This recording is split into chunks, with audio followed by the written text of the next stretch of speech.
Hey everyone, welcome to FanFic Canon. Thanks for hitting play. I'm thrilled to bring this fan-made story to life for you. If you enjoy the ride and want more narrated fanfics, smash, subscribe, and tap the bell so you never miss an episode. And if you want audiobook of a novel of your choice, join my Patreon. Request any title that's freely available online, and I'll produce a full narration just for you. Now, let's dive into today's adventure. The Marvel world was layered with factions, each hiding secrets like an iceberg beneath the surface. Only fragments ever broke above the waterline. Back in the 1990s, there had been the Pegasus Project, Captain Marvel, and countless events tied to them.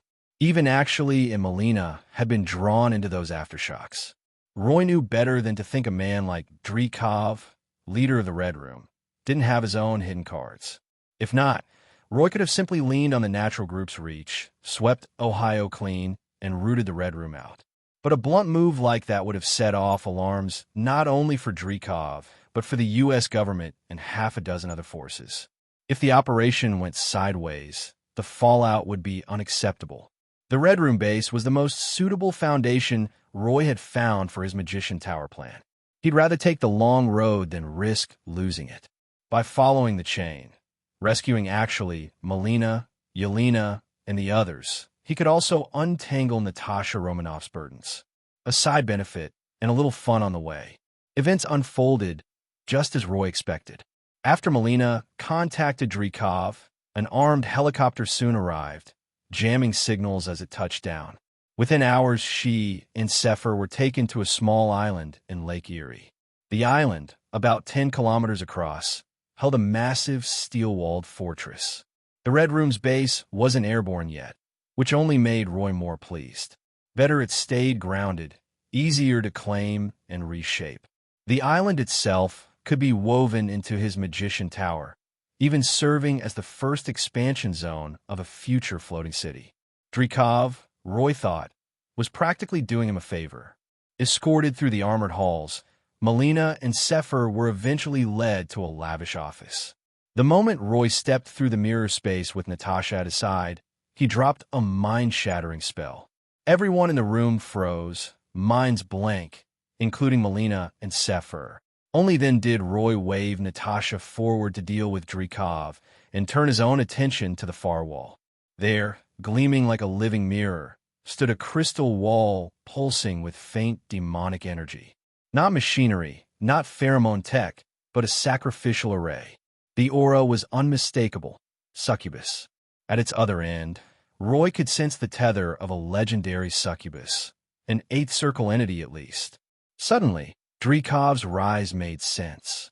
Every Black Widow was both agent and sacrifice. Their genetic maps were soul brands imprinted here. Over years, even that faint connection to the succubus enhanced their beauty, physical power, and mental acuity until they became elite operatives. Alive, they served as spies and assets. Dead, they fed the succubus. Dreykov was cruel, yes, but clever, Roy muttered under his breath. If Dreykov had sacrificed them all at once, he could have called forth a projection of the succubus herself. Even Roy would have struggled to contain that. The entire Red Room might have gone up in flames. This wall couldn't be destroyed. Not yet. Roy would have to use it, trace the coordinates of the succubus's domain before making any rash moves. A legendary succubus wasn't just a threat. She could be baited, trapped, even leveraged. The hell dimension behind her might someday serve as Roy's own forward base. Of course, he told himself, this wasn't about testing a succubus. Not all. As these plans formed in his mind, a sharp cry broke the stillness. Roy turned. At the desk lay Dreykov, clutching the stump of his severed hand. Blood dripped across the polished surface, the ring still gleaming on the cut-off fingers. Natasha stood cold-eyed before him. Through clenched teeth, Dreykov spat. Natasha Romanoff, do you think you've won?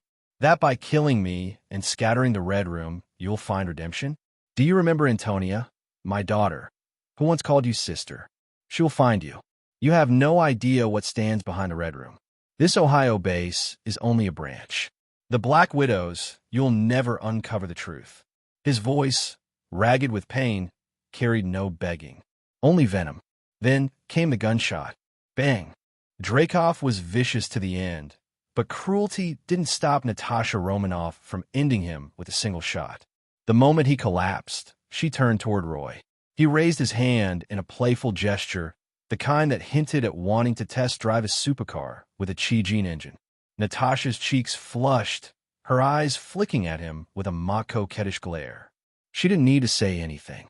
Her silence was agreement. Roy stepped up to Dreykov's corpse, smiling faintly. With a flick of his hand, he tugged the man's soul free, stretching it into 10 shimmering projections of memory. This was a variation of the soul crystal technique, something only possible on mortals like Dreykov. From powerful beings, the fragments were too vast to grasp. The memories unfolded before them. Images of the Red Room, Hydra, the Russian Bear Empire, and even American power circles. The truth hit hard. Dreykov's reach was staggering. There were Black Widows seated everywhere, even in the White House itself. What Natasha, Melina, and Sefer sought most soon surfaced. The location of the Red Room's true headquarters. As Dreykov had claimed, the Ohio base was nothing more than his personal side project, fueled by secrets stolen from the Pegasus Project. The real Red Room remained in Russia, untouched and wary of his ambitions. Even his own daughter was still under their leash. The only relief, Yelena was here, not yet shipped off to the headquarters. Still, Natasha and the others looked grim. They had slain Dreykov, but in doing so they'd lit a signal flare. The true Red Room would notice. And worse, so would its backer. At the deepest level of Dreykov's mind lurked the truth. The Red Room was tied to Dimension Mephisto, to the Spider Queen Rose, a demon sovereign who ruled an entire hell dimension teeming with succubi, banshees, drow, and spider horrors. Dreykov himself had been seduced into ambition by one of her legendary succubi. Killing him would not go unnoticed. The weight of it settled over the room. Natasha and Melina's faces darkened. Sefer fell silent. For every enemy slain, a greater one now stirred. Roy, however, broke the gloom by pulling Natasha close and kissing her. "Nana baby, don't worry," he said with a grin. "Whether it's the Red Room headquarters, their demon patrons, or some dimension Lord Mephisto, I'm still here. Stop pretending to panic. Let's get to work." He let his voice drop lower, teasing yet heavy with authority. "On paper, sure, I'm just a Mafia enforcer. In truth, I'm an Asgardian descendant, disciple of the Ancient One, heir to the 3 great sanctums. Not long ago, we erased a projection of Hell's Mephisto in Texas. Compared to that, the Spider Queen's little games aren't much." Natasha and Sefer exchanged glances. They didn't fully grasp the supernatural world, but the weight of Roy's titles steadied them. Melina, on the other hand, stared at him like he was half mad.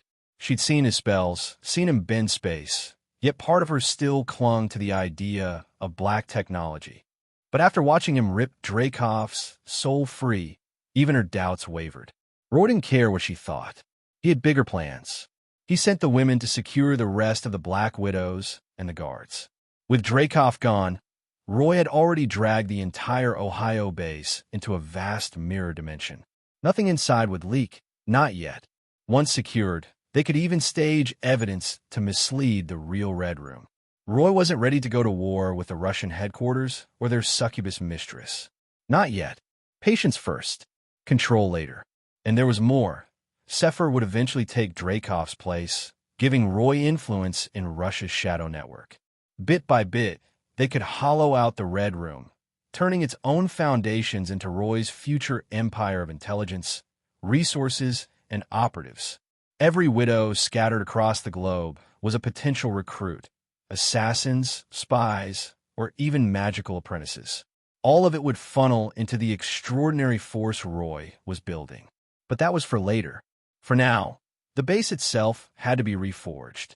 Wonderland Manor might be his private retreat, but the Red Room base, once transformed, would be the true Magician Tower, the headquarters of his rising power.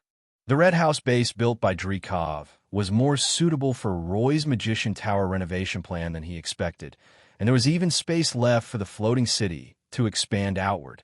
As a result, the low and medium-level magic element pools that Roy had originally planned to use for transition would no longer be sufficient. A pool of low to medium-level magic elements is already the limit for impregnating, enchanting, and transforming a magician tower. He wanted to renovate the entire magician tower and the island in the middle of the lake with a radius of 10 kilometers. That would require at least one or even several high-level magic element pools. Fortunately, Roy had been preparing for his magician tower plan for a long time and had just killed a Mephisto duplication and harvested a demigod ancient tree. With sufficient materials, Roy planned to do it all in one go. First, increase the magic power supply to the limit. In the Red House base, Natasha Romanoff, Sepher, and Melina operated and controlled the entire base, and those Black Widows were quickly and completely subdued. Occasionally, a little rebellion broke out among those soldiers, but that was not enough evidence. After the continued operation of the Red House base was reorganized, Roy quickly went ahead and solidified a portal leading to Wonderland Manor in the base. Once the portal opened, with the arrival of Emma, Veronica, John Wick, and others, the entire Red House base was completely stabilized. Those who should be killed should be killed, those who should be comforted should be comforted, those who should be counted should be counted, and those who should be sorted out should be sorted out. 3 days later, in the top-floor office at the core of the Red House base, Roy looked at the list and information compiled by Natasha Romanoff and Emma and smiled. I have to say that Dreykov is a man with ability. As the general manager of Red House in America, Dreykov has been operating in Ohio for more than 10 years, leaving behind a wealth of connections, funds, industries, etc. In the entire Red House base, there are more than 200 Black Widow preparatory students alone. These Black Widow preparatory students are basically between 8 and 14 years old. They are carefully selected. Not only do they have outstanding appearances, but they also have strong wills, intelligence, and plasticity.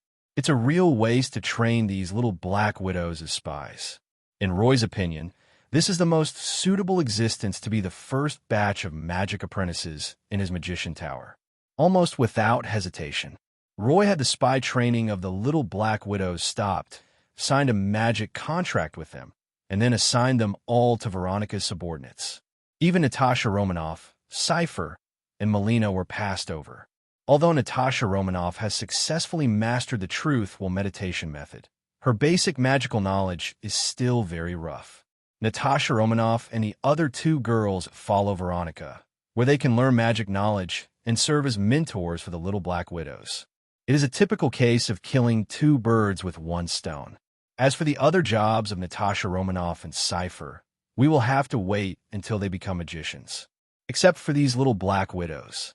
Under Dreykov's command, there are more than 80 official Black Widows lurking in various places. However, Roy did not move around with this group of Black Widows. Roy even had Melina create the illusion that Dreykov was still there, temporarily maintaining the situation, and slowly start contacting those Black Widows lurking in the outside world one by one. This group of mature Black Widows has already played a significant role in Roy's career. I won't say anything else. Just the information sent back by these Black Widows allowed the Natural Knowledge Group, controlled by Emma, to multiply several times in a short period of time. At the same time, fire all the Black women. Through various means, Dreykov also gained control of more than $4 billion in liquid funds and an extremely large industrial system. That's right, no one expected it. After the collapse of the Souchong Empire, even America herself began to deindustrialize. Dreykov, who was originally a high-ranking official in the enemy's intelligence organization, unexpectedly became an industrial tycoon in America. From the industrial center of Cleveland to the industrial coverage network of the Great Lakes. Today, at least more than 20% of America's industrial system is secretly controlled by Dreykov. Originally, this was the Souchong Empire's industrial hiding plan, which was to cultivate a group of workers and peasants in the American mainland to create civil unrest, cause war, and bring disaster to America. However, No one expected that after the disintegration of Su-Xiong, chaos would break out within his empire. Dreykov took the opportunity to destroy this industrial lurking plan and blacklisted all these assets. After the Russian Bear Empire came to power, it didn't even know about this plan. In the first few years after the establishment of the Russian Bear, the political situation was extremely chaotic, and Dreykov also had the ambition to start a new one. Since 1992, Dreykov has also poached many scientists and industrial systems from the Russian Empire and transferred them all to America, which was unexpectedly recognized by the American authorities. As for engaging in industry, it is welcome no matter which country it is from. America cannot control the deindustrialization of those big capitalists, but can support emerging industrial tycoons. It's outrageous, almost magical realism. Roy is even willing to regard Dreykov as the contemporary Wei Xiaobao of the US and Soviet Union. It's better now. Dreykov was killed directly, and everything was a bargain for Roy. Roy has already thought of the script. Using some magic, he disguises Alexei as Dreykov, marries him on the surface, and lets Melina take over all the business. After Melina stabilizes the Black Widows outside, she will let Dreykov gradually become ill and disappear. It's very reasonable, and it won't cause any doubts from the Red House headquarters or the American authorities. But these are not the most important things to Roy. Things and plans can be completely left to the women. For Roy, the most important thing at the moment is to first refine the Book of Truth, then sign a magic contract with Lao Wang, Mordo, and others, and recruit a group of people from Kamartaj to switch to practicing original magic. After having the initial foundation of the Magician Tower, Roy is also ready and begins to gradually take control of Kamartaj. From a beginning to the end, Roy was very clear that his goal was to pursue the path of magician and legal civilization. There aren't enough mature magicians. If you rely solely on yourself to carry out the magical transformation of the Magician Tower and the Lake Island, not only will it take up countless hours, but it will also make you exhausted to death. The batch of cattle and horses that I had prepared long ago at Kamartaj finally came in handy. The acceptance of the Red House base and the Dreykov inheritance proceeded in an orderly manner under the arrangement of Roy's daughters.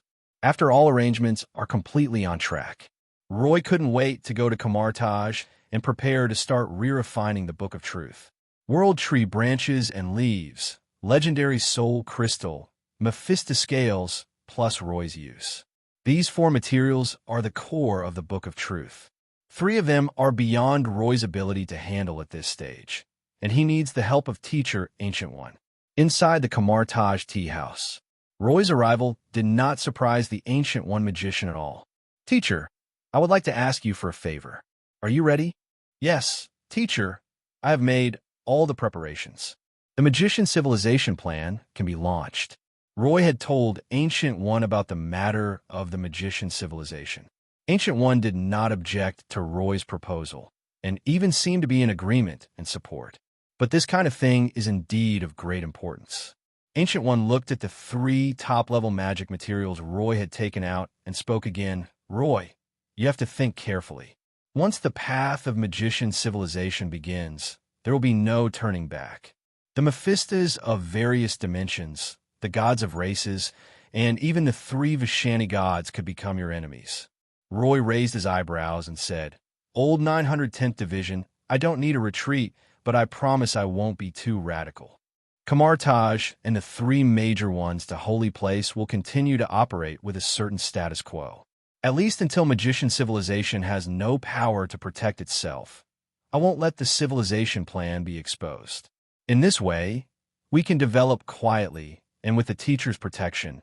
Once the magician civilization plan has a foundation, it will quickly grow in a snowballing manner. Teacher, you don't want to see your disciples have no way to survive, right? Roy was very serious at first, but became playful and cheerful at the end. It is very addictive to take advantage of others. Teacher Ancient One is the best cover and shield before the magician civilization grows stronger. Listening to Roy's completely shameless words, even with the Ancient One's temperament, he couldn't help but roll his eyes. But Roy guessed correctly. If the magicians of Taj could have a better future, the Ancient One would not mind delaying his own retirement time a little. Even Ancient One was looking forward to the scene after the magician civilization flourished. With the help of Ancient One, dealing with the branches and leaves of the world tree, legendary soul crystals, and Mephisto scales is no longer a difficult task. Even Roy's design and ideas for the Book of Truth can be of considerable help to ensure the growth potential of the Book of Truth. The Ancient One even used the power of the Time Gem to create a mirror plane where time is accelerated, simulating the destruction and rebirth of the universe, adding a touch of immortality to the Book of Truth. With this trace of immortality, the Book of Truth is essentially a true artifact. Even if the magician civilization plan is exposed in the future, even if the Mephistos from various dimensions and the gods of various races secretly attack, they cannot destroy the Book of Truth. As long as the Book of Truth exists, there will always be a glimmer of hope for the success of the City Civilization project. In a sense, this is also a bottom line. At the same time, after completing the refining of the Book of Truth, even the Book Fairy Teemo evolved directly from the most basic spiritual creation into a complete magical creature. The Book Fairy finally lived up to her name and could manifest physically, access the internet, collect contracts, and so on. With the Book of Truth of the essence of the artifact, Roy is a serious person who has the confidence to develop magician civilization. With this confidence, Roy quickly bid farewell to Ancient One and found his die-hard supporters, King Ni and Baidu, among Taj. That's right, since the last fight, Mordo has become Roy's die-hard supporter.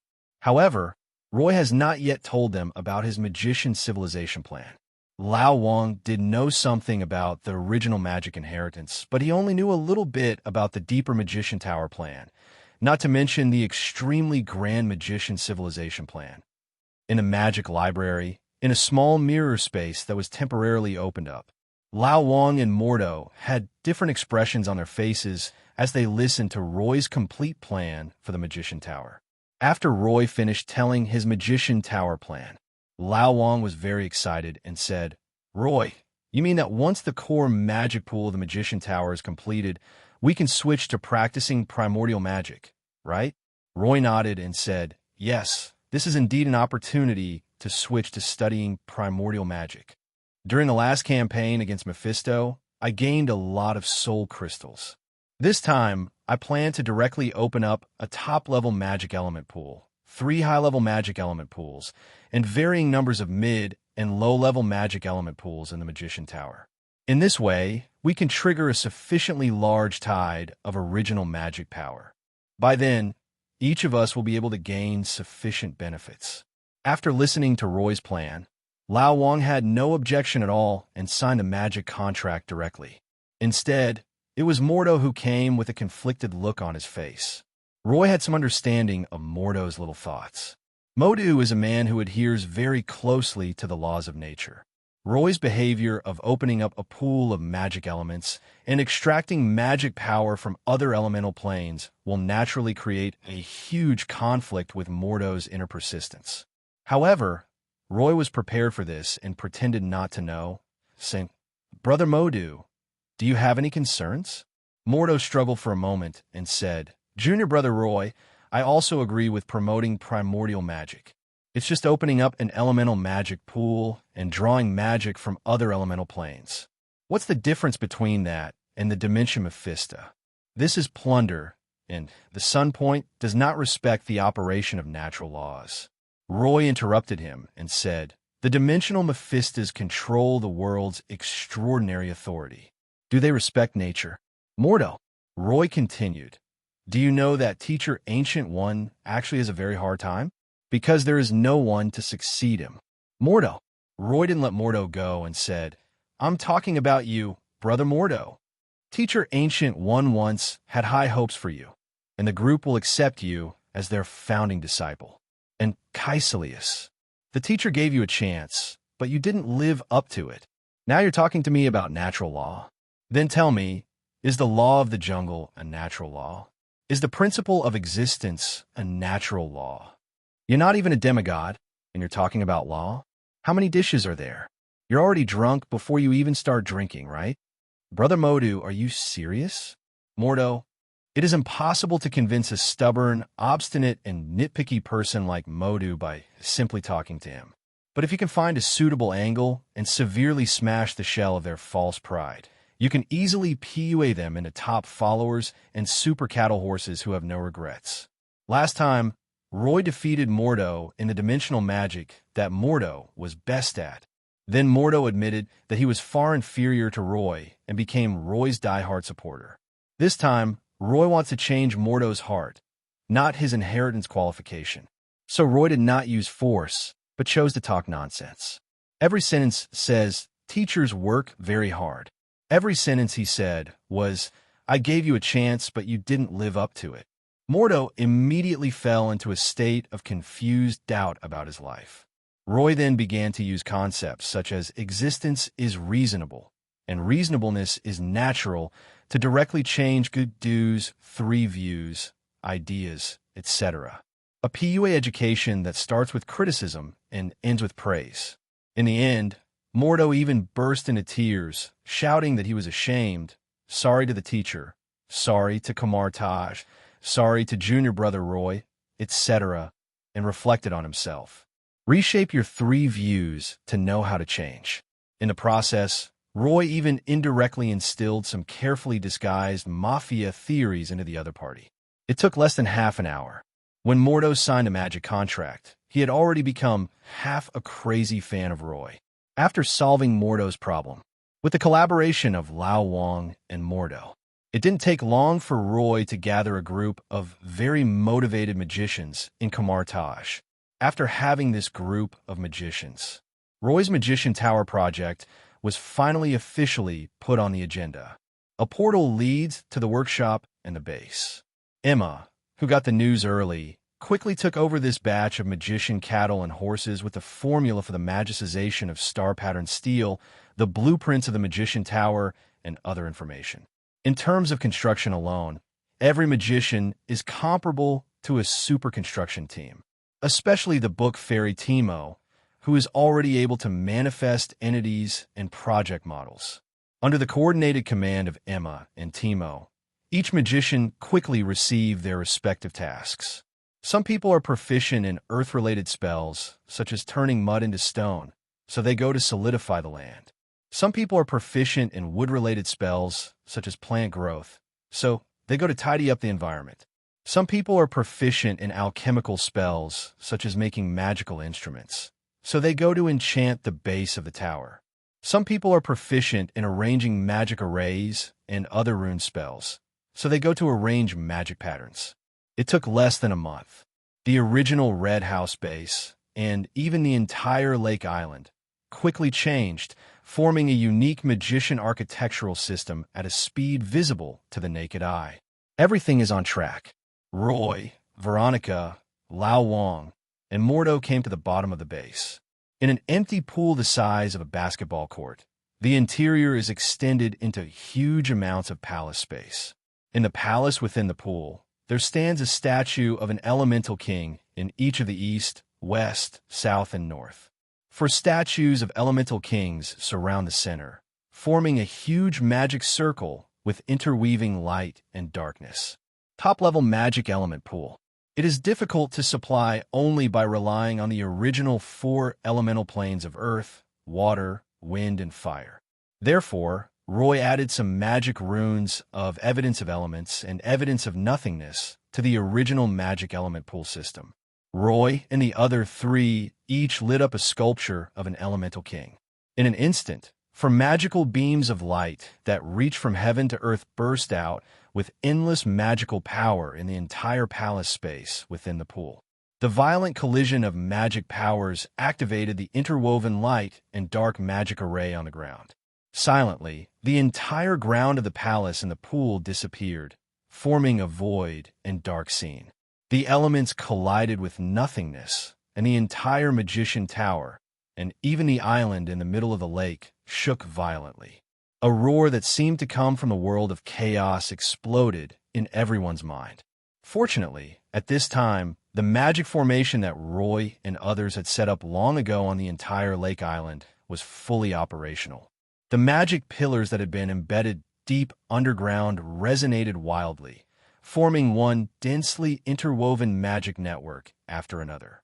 This magical network enveloped the entire island in the middle of the lake and the entire space layer by layer.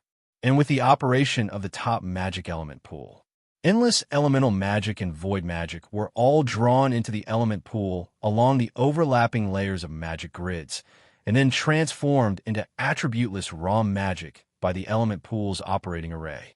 Though, requesting flowers, the magic power that was extracted was like a stream at first, and then like a stream. In the end, the rivers of magic drawn from countless magic grids, like thousands of rivers flowing into the sea, formed a raging tide of original magic. At the moment when the tide of original magic power takes shape, Veronica, Mordo, and Lao Wang quickly fell into a state of meditation. At the same time, everyone in the entire Magician Tower base received a reminder from the book Fairy Timo and quickly entered a meditative state to welcome the opportunity that fell from the sky. It was just less than 3 days. One after another, magical auras bloomed like flowers throughout the Magician Tower base. 00. The first to wake up were the file-sized Black Widows. These Black Widows had only been exposed to magic for a short time and had a weak foundation. Most of them were merely magic apprentices, and there were only a few first-ring magicians who had some magic power. After the Black Widows woke up, then Emma, Natasha Romanoff, Cypher, and Kamartaj magicians woke up one after another. Emma, Natasha Romanoff, and Cypher, Roy has given them special help and training. The magicians of Kamartaj also have sufficient foundation. So, except for Natasha Romanoff and Cypher, who were only second-ring magicians, most of the others became third-ring magicians, and even a very small number of them became fourth-ring magicians, including Emma. After these people, Veronica, Mordo, and Lao Wang also woke up. Veronica gained a lot. Relying on the legacy of the former world-destroying witch Morgana, she directly rushed into the peak of the sixth ring. Mordo and Lao Wang relied on their profound accumulation of magical knowledge to barely reach the sixth ring level. Only Roy was stuck at the peak of the fourth ring because he had no suitable ability spell to condense. Fortunately, Roy's advancement is different from others. Compared to magic advancement, Roy pays more attention to the accumulation of magical knowledge.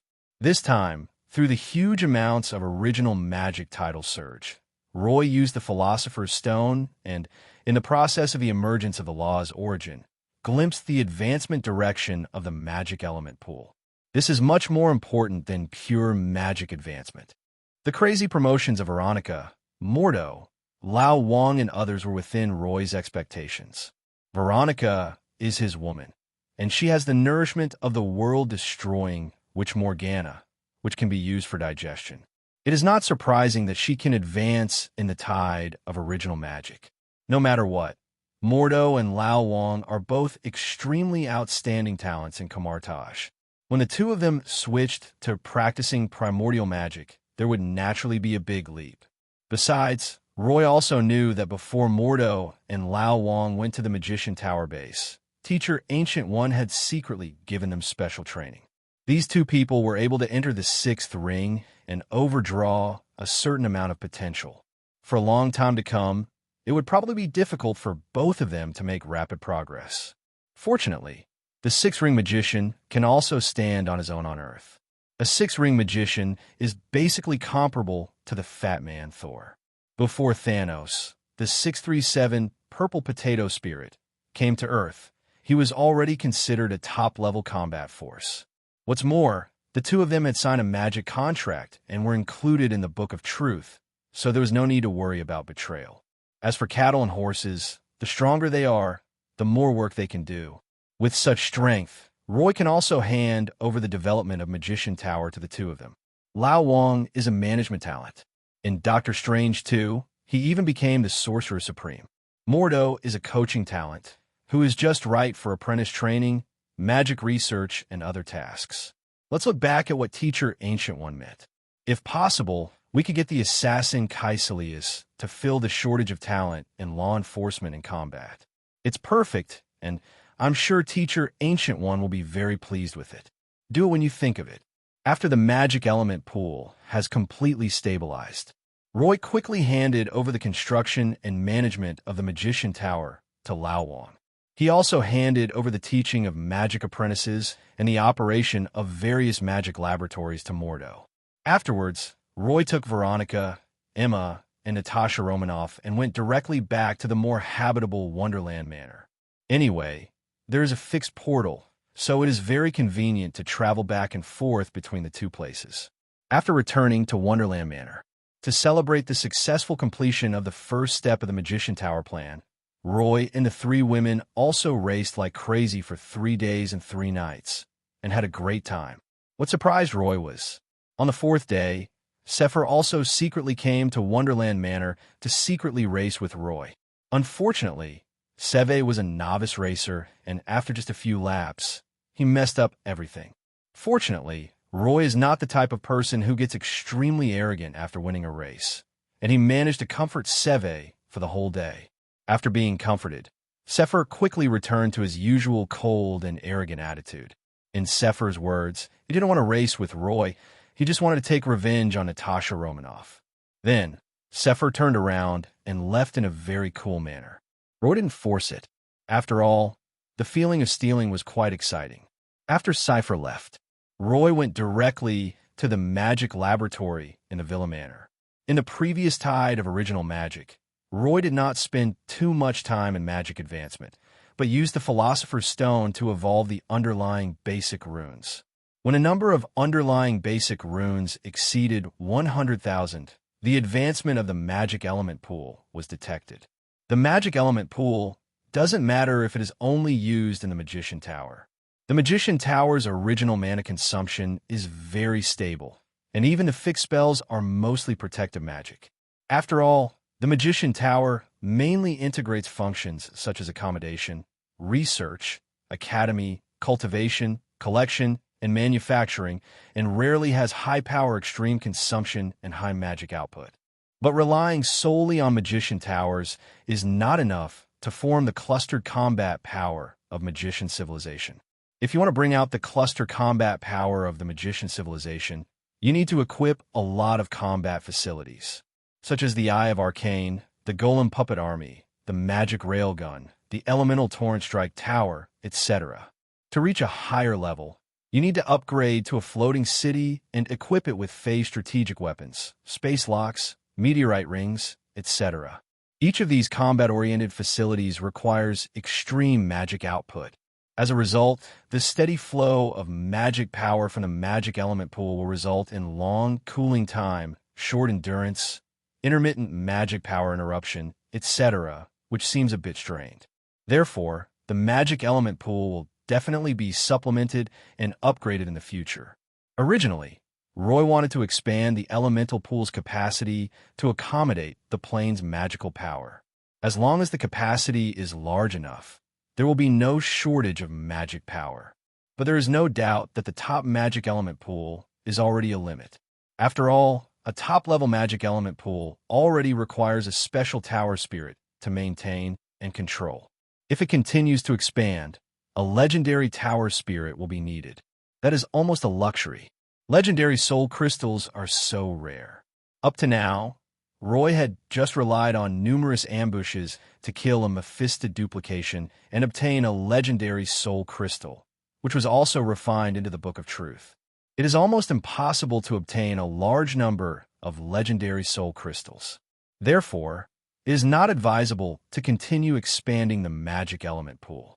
Then we can only focus on the efficiency of magic output. During this time's tide of original magic, Roy combined it with current technological civilization and found a relevant upgrade route. Elemental Furnace, a magical device that can use and release elemental magic to the extreme. It's like the magic element pool is a spring. In the past, if you wanted to accumulate magic power, you had to rely on the traction of the element pool to make it surge outward. The element furnace is a kind of water pump that can be connected to the magic element pool through an anchor point. It can not only extract water from the depths of the spring at high speed, but also act as an engine to output water at high speed. However, the elemental furnace is not so easy to build. The elemental furnace is a shape-shifting derivative of the magical elemental pool and still requires soul crystals for its manufacture. Although Roy has enough soul crystals at this stage, he will have many uses in the future.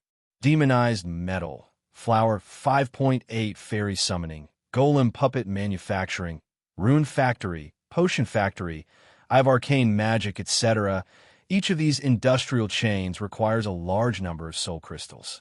So what Roy needs to consider is how to promote the element furnace and how much to promote it.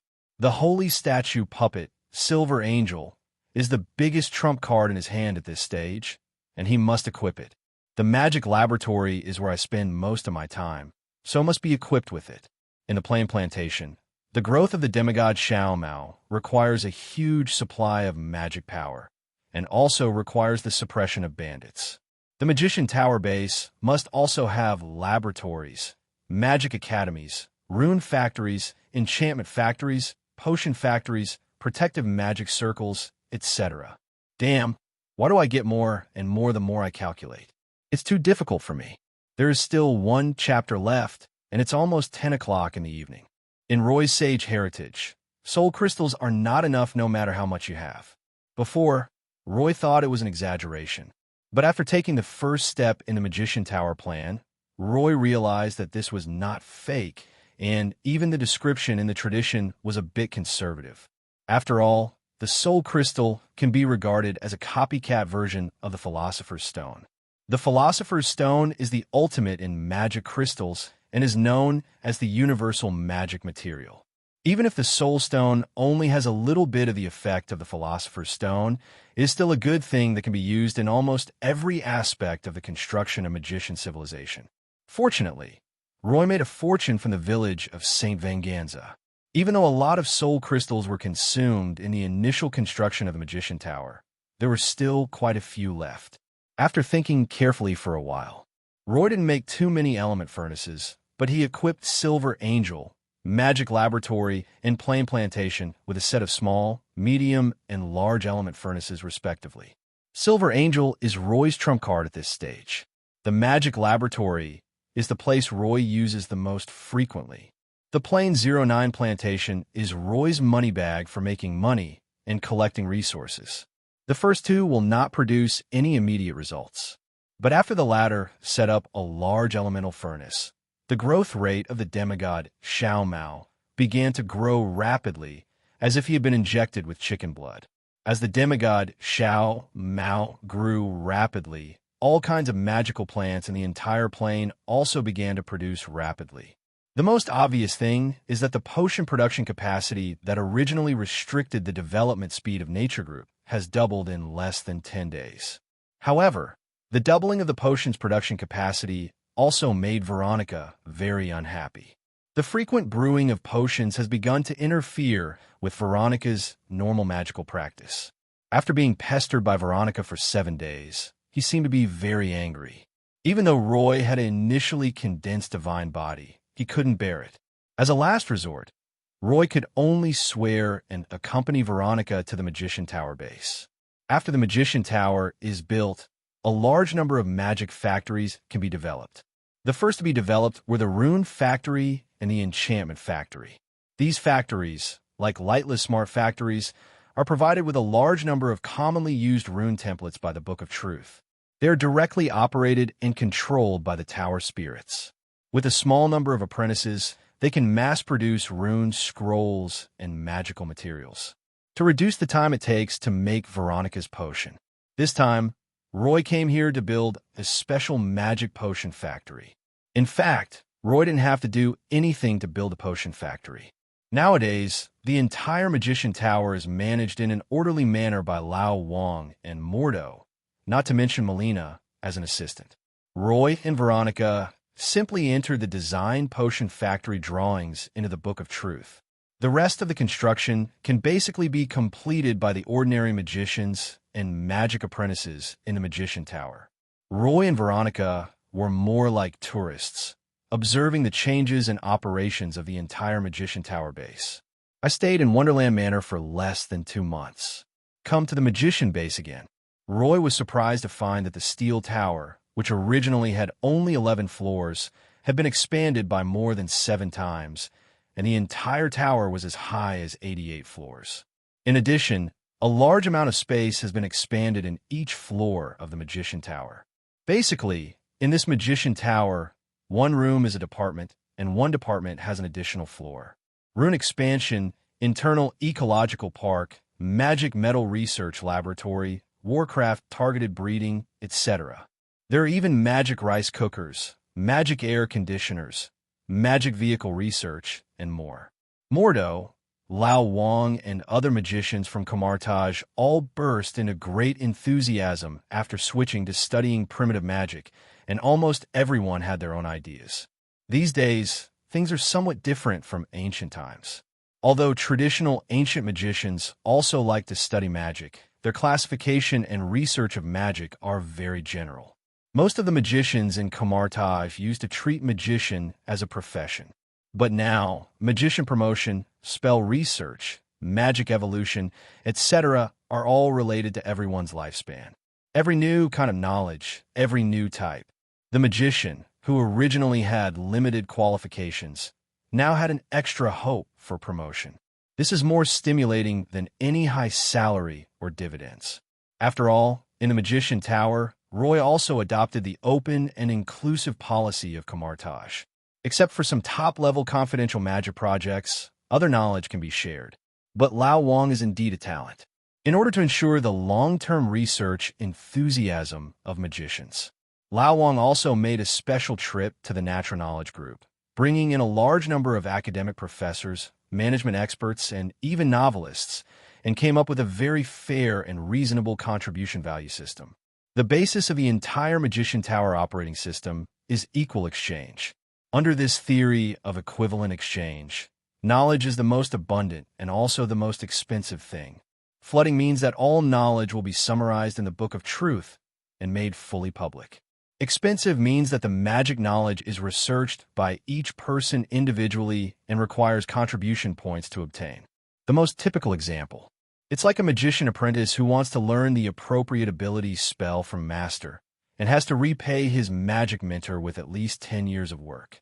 However, as long as one can be promoted to a formal magician, one can embark on the path of transcendence and have a starting lifespan of 120 years. For this reason, even the professors, experts, writers, and others invited from outside had to stay reluctantly. Spend half a day wandering around the entire Magician Tower. Both Roy and Veronica could clearly feel that the entire Magician Tower base was filled with an unprecedented, vigorous, and upward vitality. And this is just the beginning. At the current stage of the construction of the Magician Tower, a large number of soul crystals, magic materials, and even ordinary daily necessities are still supplied by Roy and his Wonderland Manor and Natural Group.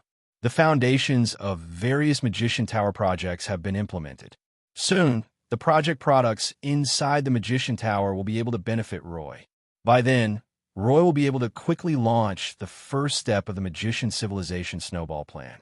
And just when Roy was happy about this, John Wick, who had not been seen for a long time, appeared in front of Roy with Robert, Duncan, and Willis, with a solemn look on his face. "Boss, there's a problem with the outside Natural Knowledge Group." Natural Knowledge Group is one of the most important money bags in Roy's hands today. To be frank, before the Fairyland Manor and Magician Tower base completely form an internal circulation, more than 60% of the resources will have to rely on the Natural Group to absorb resources from the outside world. Not to mention, under Roy's guidance, Emma has begun to develop in the direction of medical care, hospitals, etc. The Natural Knowledge Group's hospital projects in various places have been implemented. At that time, Roy will also introduce the extraction method of low-level soul crystals into the Magician Tower.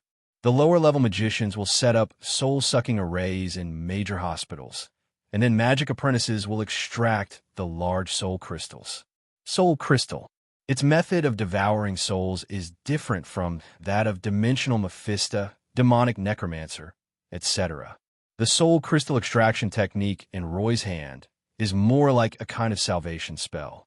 The soul extraction technique extracts pure wisdom, spirituality, and soul power, but retains the most fundamental, true spirit of the soul and releases it directly into the sticks. Otherwise, Ancient One would not tolerate Roy causing trouble on Earth. Now, if someone touches the natural group, what is the difference between that and touching your own life? After hearing the report from John Wick and the other three, Roy's face suddenly darkened. He stretched out his hand and waved it. The portal swept across and brought John Wick and the other three directly to the top floor of the Magician Tower. After reaching the top floor, Roy finally spoke. "Tell me, what exactly happened?" John Wick didn't keep the secret and said dryly, "Boss, it's a siege by multiple forces. Since reaching an agreement with the White House, the New York City government, the military, and others over a year ago, the group has been steadily expanding across New York State and the East Coast. However, since the group's magic potion supply speed has increased recently, the group's expansion speed began to accelerate. Then the group's secret security department became busy and had many confrontations. Especially in the past few days, there have been numerous supernatural gunmen harassing and distracting us, and many of our security personnel have been killed or injured."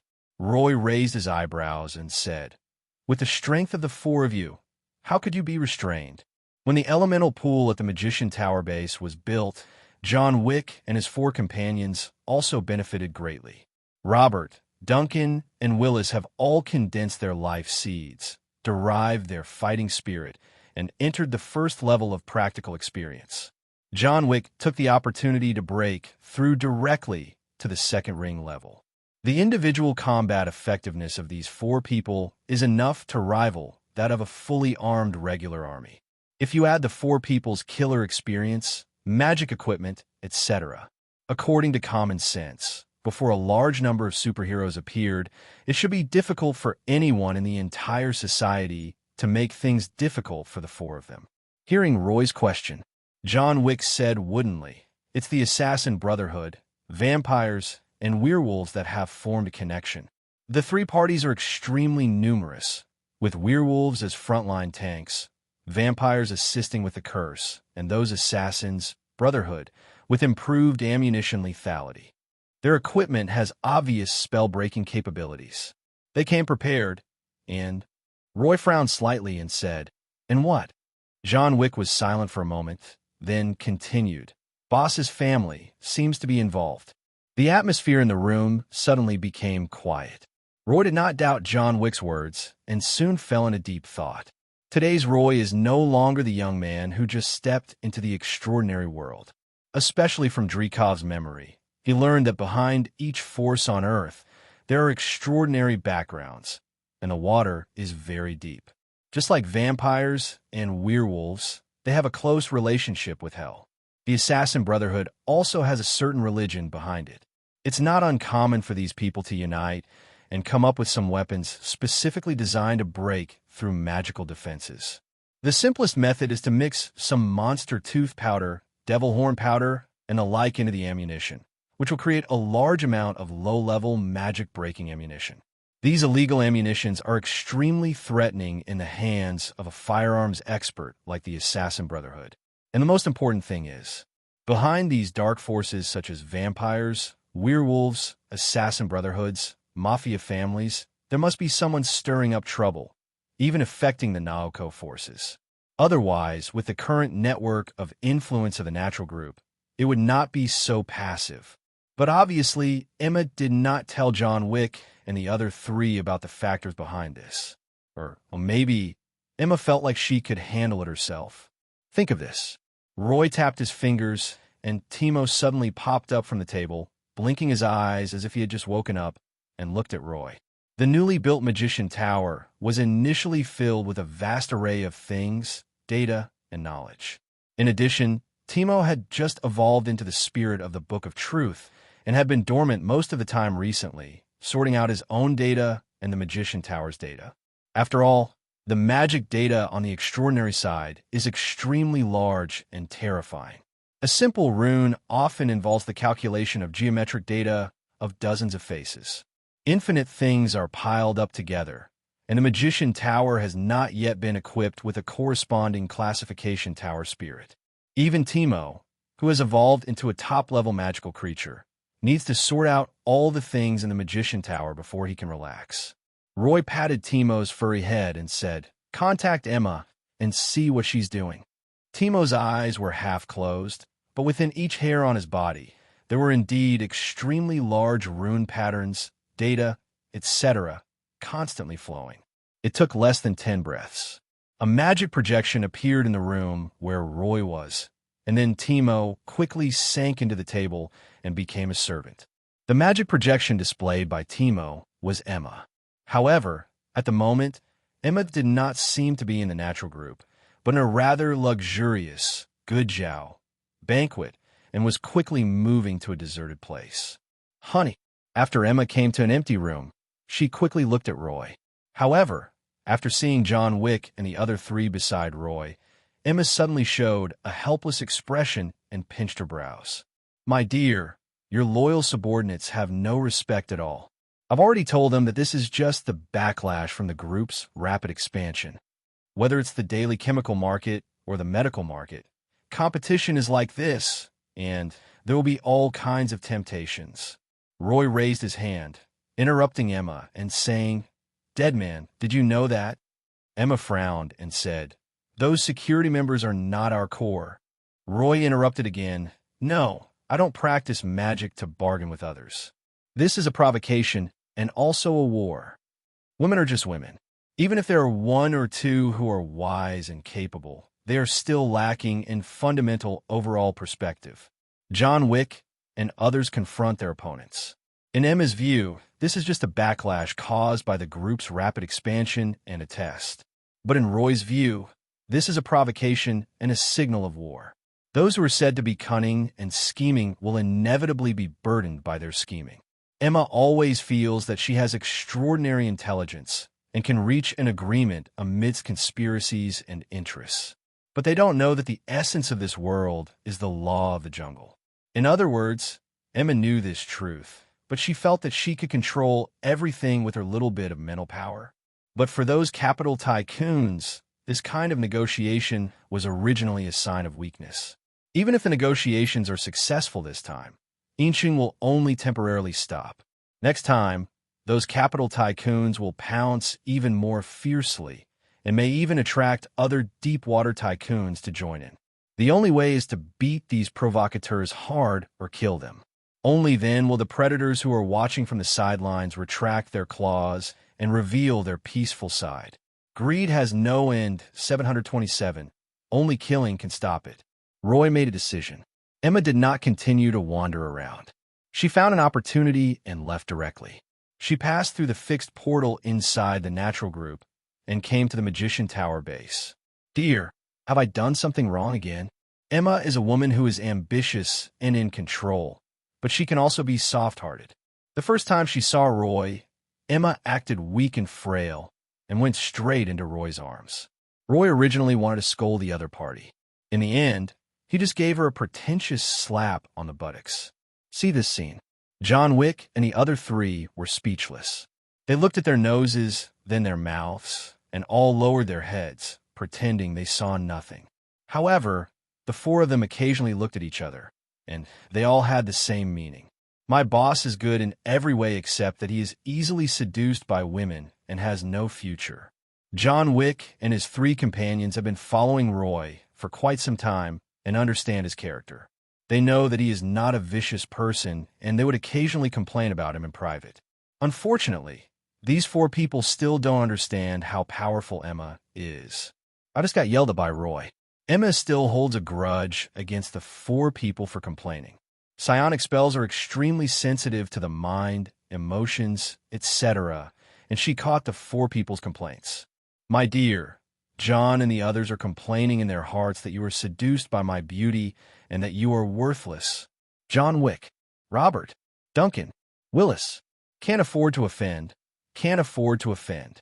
The boss's woman is as petty as the boss, and she'll take revenge if she has a grudge. Emma tricked me. John Wick and the other three did not dare to be careless. They quickly restrained their energy and used their fighting spirit to block their psychic perception. Hearing this, Roy burst out laughing at Emma's pettiness.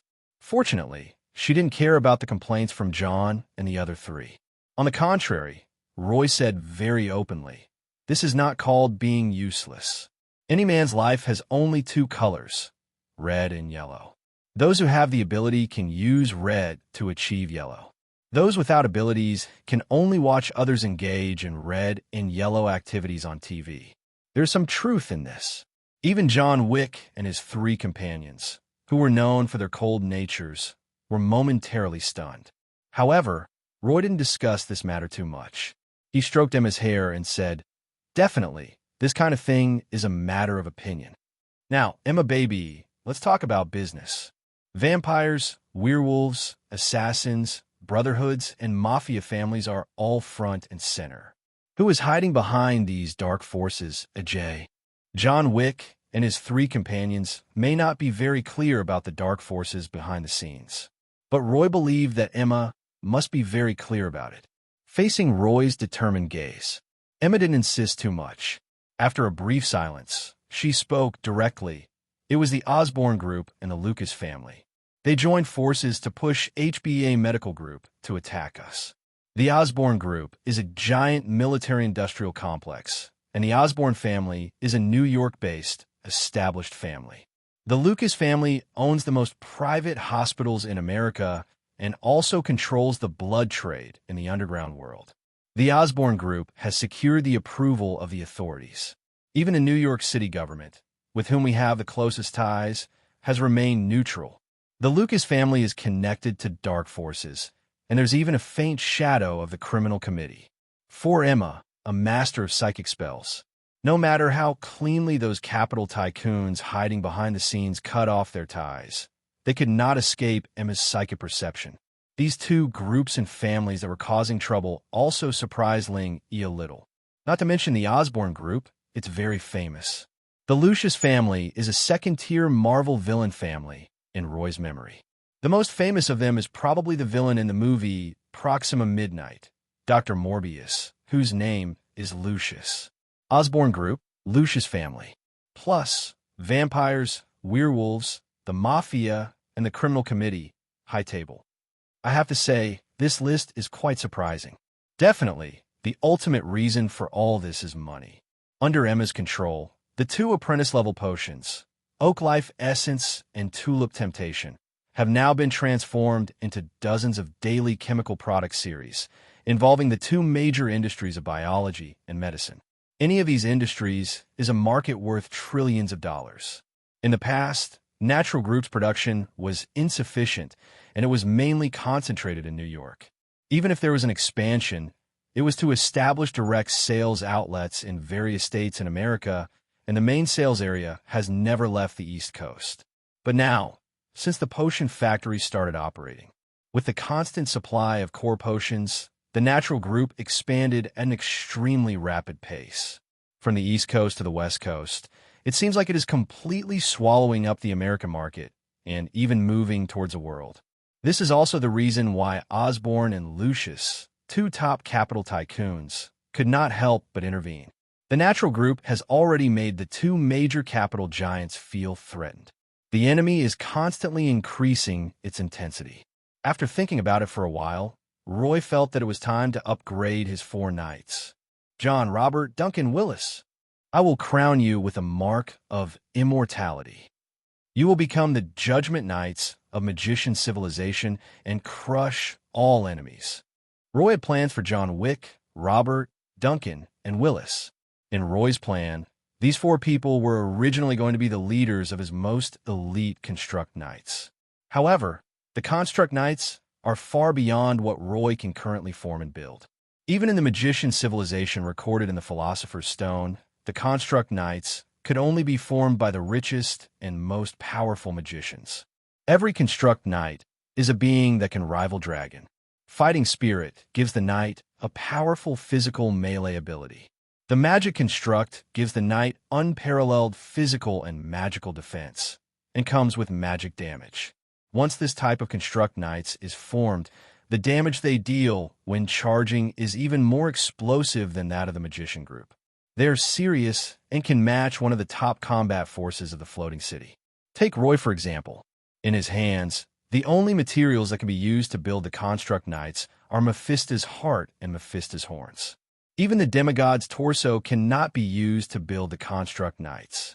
In Roy's plan, only after starting to sail into the planetary world and invade the dimension, only then would Roy consider establishing the construct knights.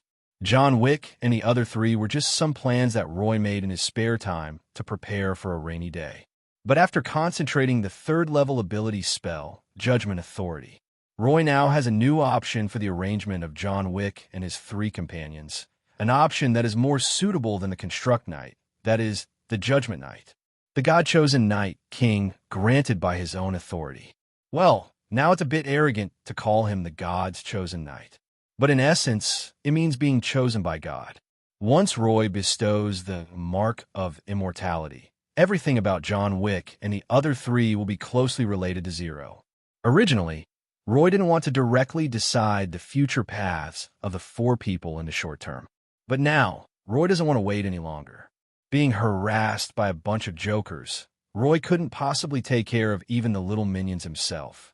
As for magicians like Lao Wang and Mordo, it is not the time for them to be exposed yet.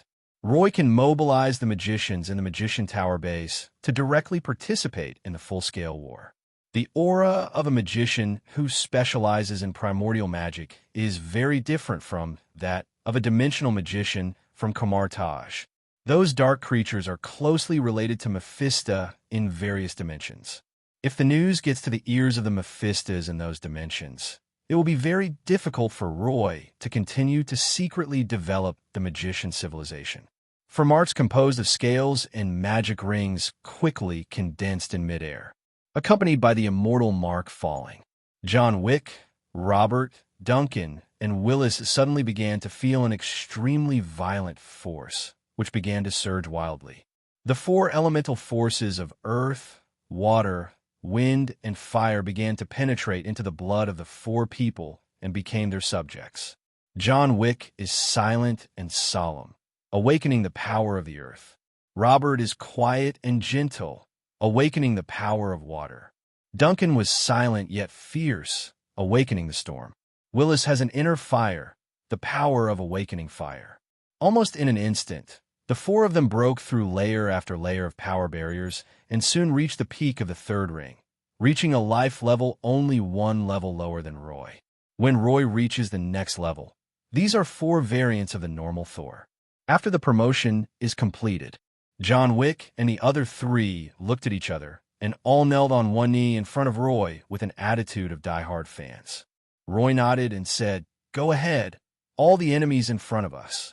Following which Roy waved his hand. John Wick and the other three quickly stood up, and halos of earth, water, wind, and fire appeared on their bodies. They disappeared in the blink of an eye. Judgment Knight is somewhat similar to Ghost Rider, but not the same. Ghost Rider's control over the power of Hellfire is separated by a layer of Vengeful Angel. However, the Judgment Knight's control over the four elements of earth, water, wind, and fire is integrated into his blood and bones. John Wick and the other three can even use these four elements of magic to inherit some of Roy's spell effects. Portal is one of them. John Wick versus the High Table, Robert versus the Vampires, Duncan versus the Werewolves, Willis versus the Assassin Brotherhood. To be honest, Roy really wanted to see the effects of John Wick and his three companions' actions. But I thought about those Mafia members who were involved in dealing with me. Roy couldn't help but look gloomy and gave up the idea of sitting at home and watching the movie. He took Emma with him, opened a portal, and came to Little Italy in Manhattan, New York. 00.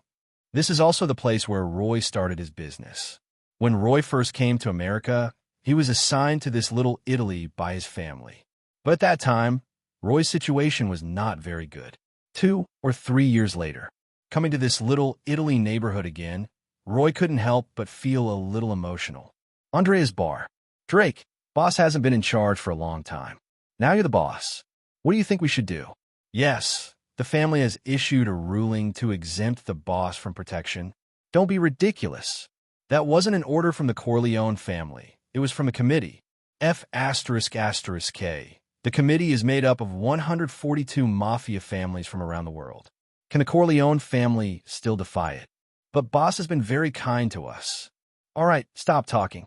If anyone dares to say anything about betrayal, don't blame me, old Drake, for being ruthless. So what are we going to do? If you don't listen, don't care, and don't know anything, it will give the people above you a headache. Just when the bar was extremely noisy, accompanied by the sound of wind chimes, Roy embraced Emma and strode in through the door. In an instant, the whole bar was silent. Roy glanced at everyone in the bar, suddenly laughed, and said, "Not bad. At least you didn't choose to betray me. If I really had to take action against my old brothers, I would be in a difficult position." With just 2 short sentences, everyone in the bar couldn't help but break out in a cold sweat. It was still Drake who managed to keep his sanity and said, "Roy, Emma, listen to me." Roy waved his hand and said, "Derek, don't say anything. I originally came here to inform you to keep quiet. You did better than I thought. That's good. It will be over soon. Remember, don't let your impulses get the better of you." After saying that, Roy no longer paid any attention to the people in the bar. The Corleone family, after all, was where Roy was raised. Perhaps when Roy became an official member of the family, he was cheated and did not receive fair treatment, but Roy quickly wiped out Hertz and others.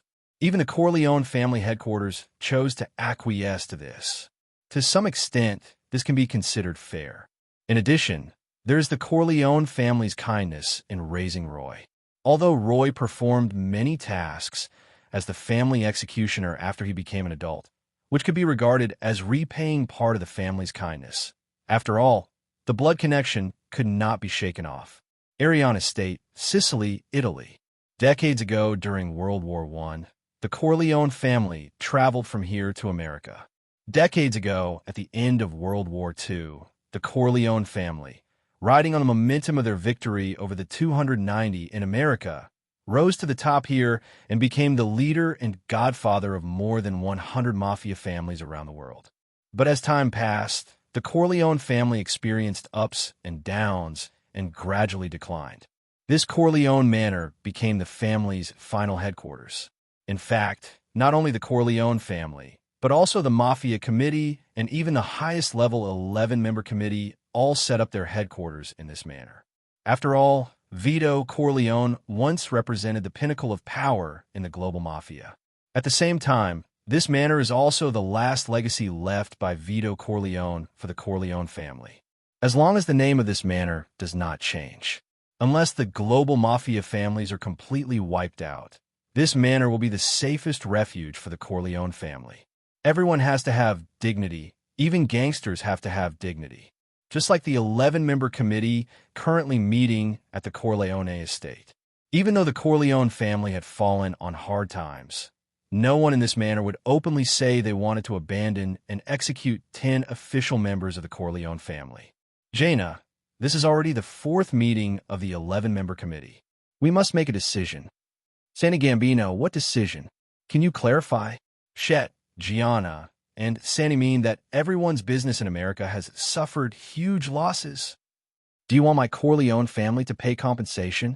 Don't push me, Jaina. I don't want to have a falling out with you in this manner. But you're already doing that, aren't you? Damn, his father is even Hushia. Jaina, are you sure you want to go against all of us?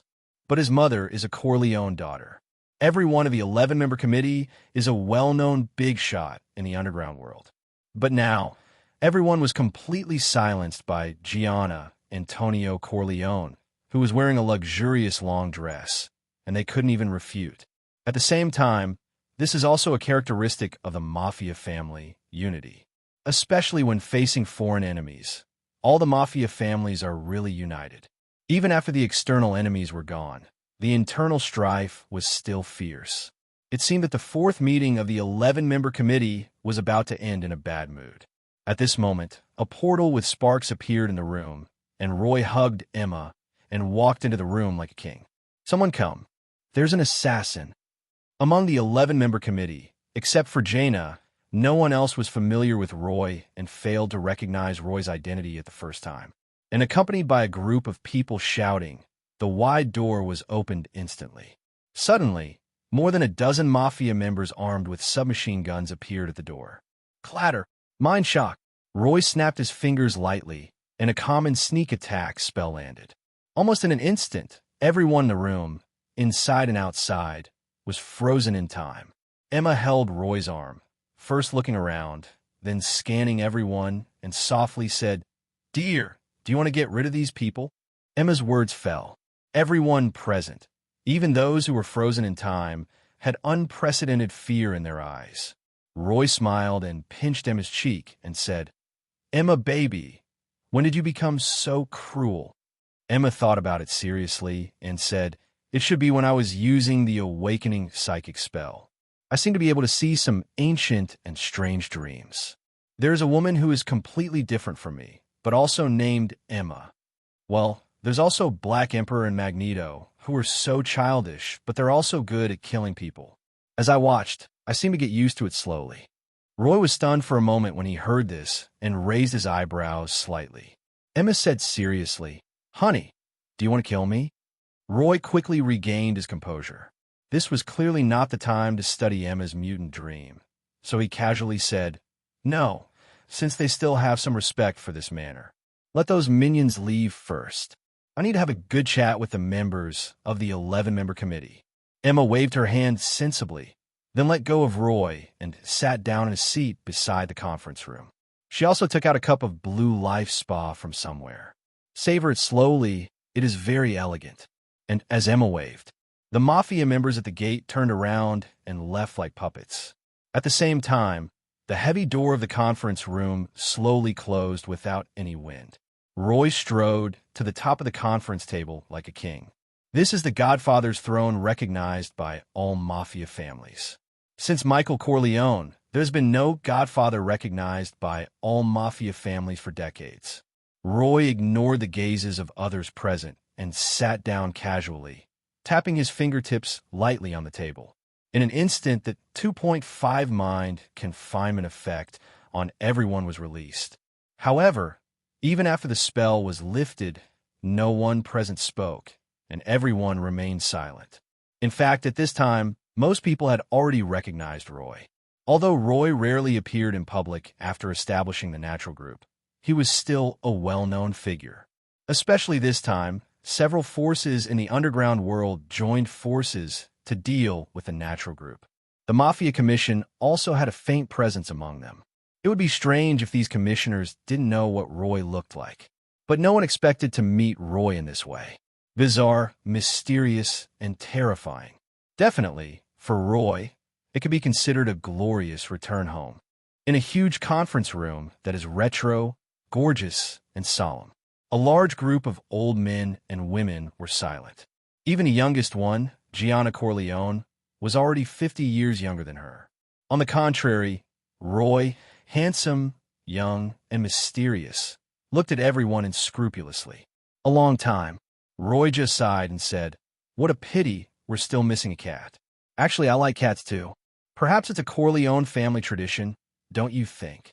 Roy is on the surface, but in fact he is talking about cats. But in fact, this is simply forcing the emperor to abdicate, and can even be said to be a threat.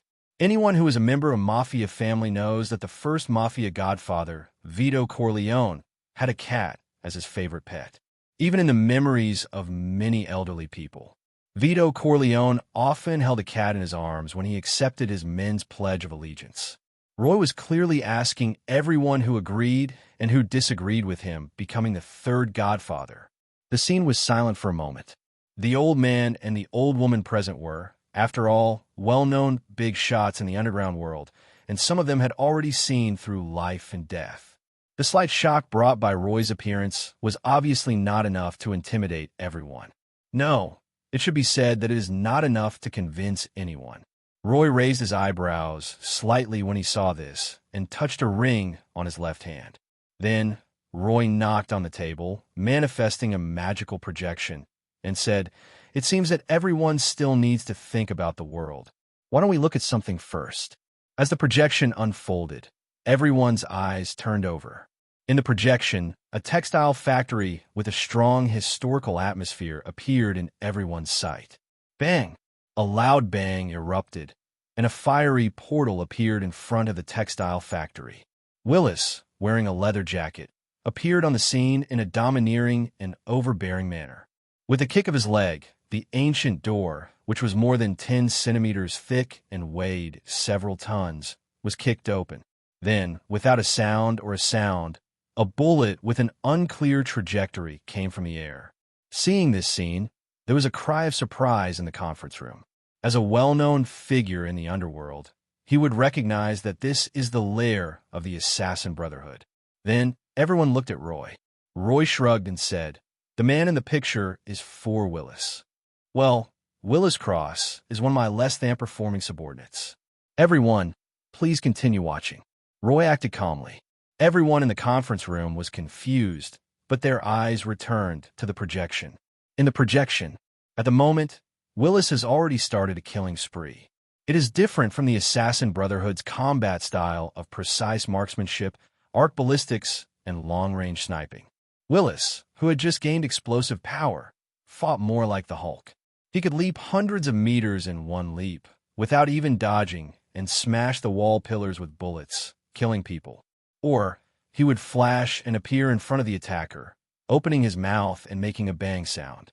Immediately afterwards, the man who was frightened by Willis exploded like a bomb. Willis was originally a reserved young man with a hot temper. In the past, when he was training behind John Wick, Robert, and Duncan, he was able to maintain some composure. But now that I've left the team, I've let myself go.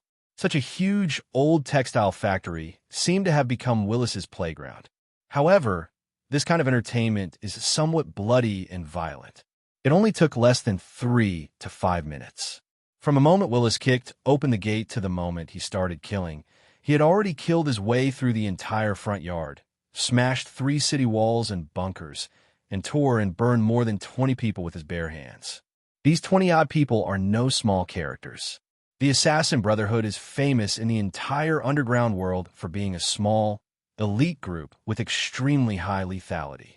Even the best of the major Mafia families who had inherited the breathing technique in a one-on-one situation, once the distance between them was widened, they might not be a match for any of the 20 people. But this is a team with great political advantages. In less than 5 minutes, they were all killed by Willis. At this time, Willis had fought his way through the front yard and arrived in front of a huge textile factory. Even outside the door, one can feel the terrifying, murderous intent inside. There were at least 100 main members of the Assassin Brotherhood, all gathered in the relatively complex factory hall, and each of them was even equipped with high-powered weapons and was on high alert. And saw this scene. Willis was outside the door, but the sun was shining, and he grinned with a hint of cruelty. What a grand spectacle, so enthusiastic. It's just right. I'll let you try the 5 fireball technique that the boss uses most often. Remember, from now on, I, Willis, am a follower of the 5 fireballs cult underboss. Call me Lord Fire Judgment. Willis completely lets himself go and is extremely childish. Although his words were childish and immature, his subsequent actions were extremely explosive. Willis opened the door halfway, and a series of small red fireballs, the size of a cup, appeared in his hand.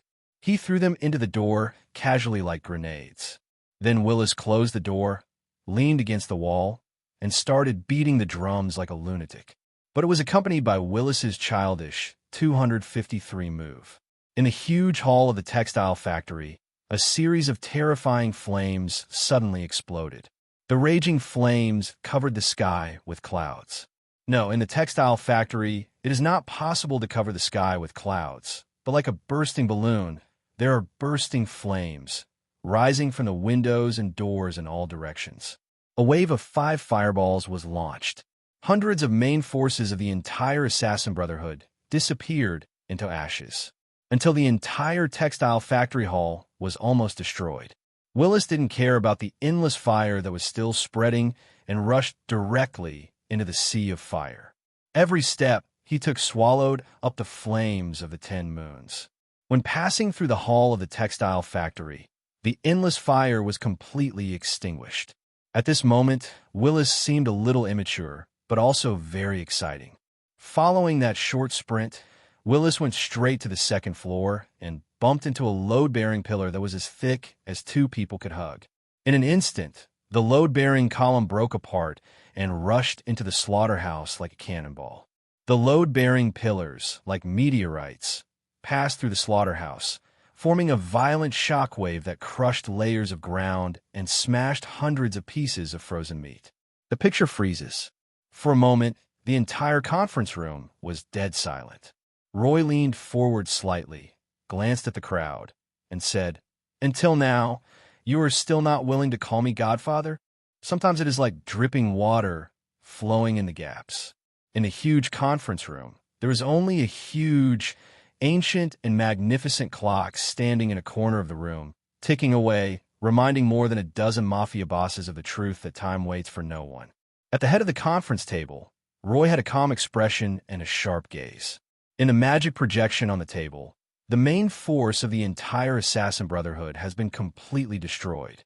In that dilapidated textile factory, although there were still sporadic assassins who continued to launch counterattacks against Willis, they were like fallen leaves in autumn, waiting to be swept away. Even famous characters in the Brotherhood of Assassins, such as the gunsmith and the repairman, were killed by Willis in a devastating manner. Willis, Judgment of Fire. Although this nickname that I called out myself may be a bit childish and awkward, its fighting power is real. Facing such a powerful person, the Assassin Brotherhood couldn't stop him. Could the Mafia Committee also stop him?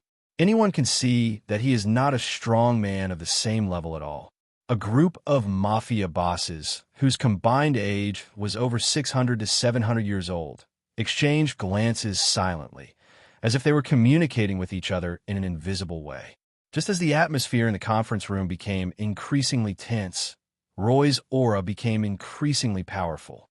Gianna, who was originally from the Corleone family, stood up first and walked to Roy, kneeling on one knee. Roy glanced down and stretched out his right hand. Jaina was straightforward and kissed the ring on Roy's right hand, acting very pious, and said, "Godfather, please grant me the honor." The Corleone family is willing to obey the Godfather's instructions. Jaina's behavior was beyond everyone's expectations, but upon closer thought, it was reasonable. The Corleone family has been in decline since the death of the previous head of the family, the exclusion of the 11-member committee, America's suppression, the power struggle within the Corleone family, etc. The Corleone family, which once almost ruled the entire Chicago, was even forced to pull most of its members out of America and return to its homeland in Sicily.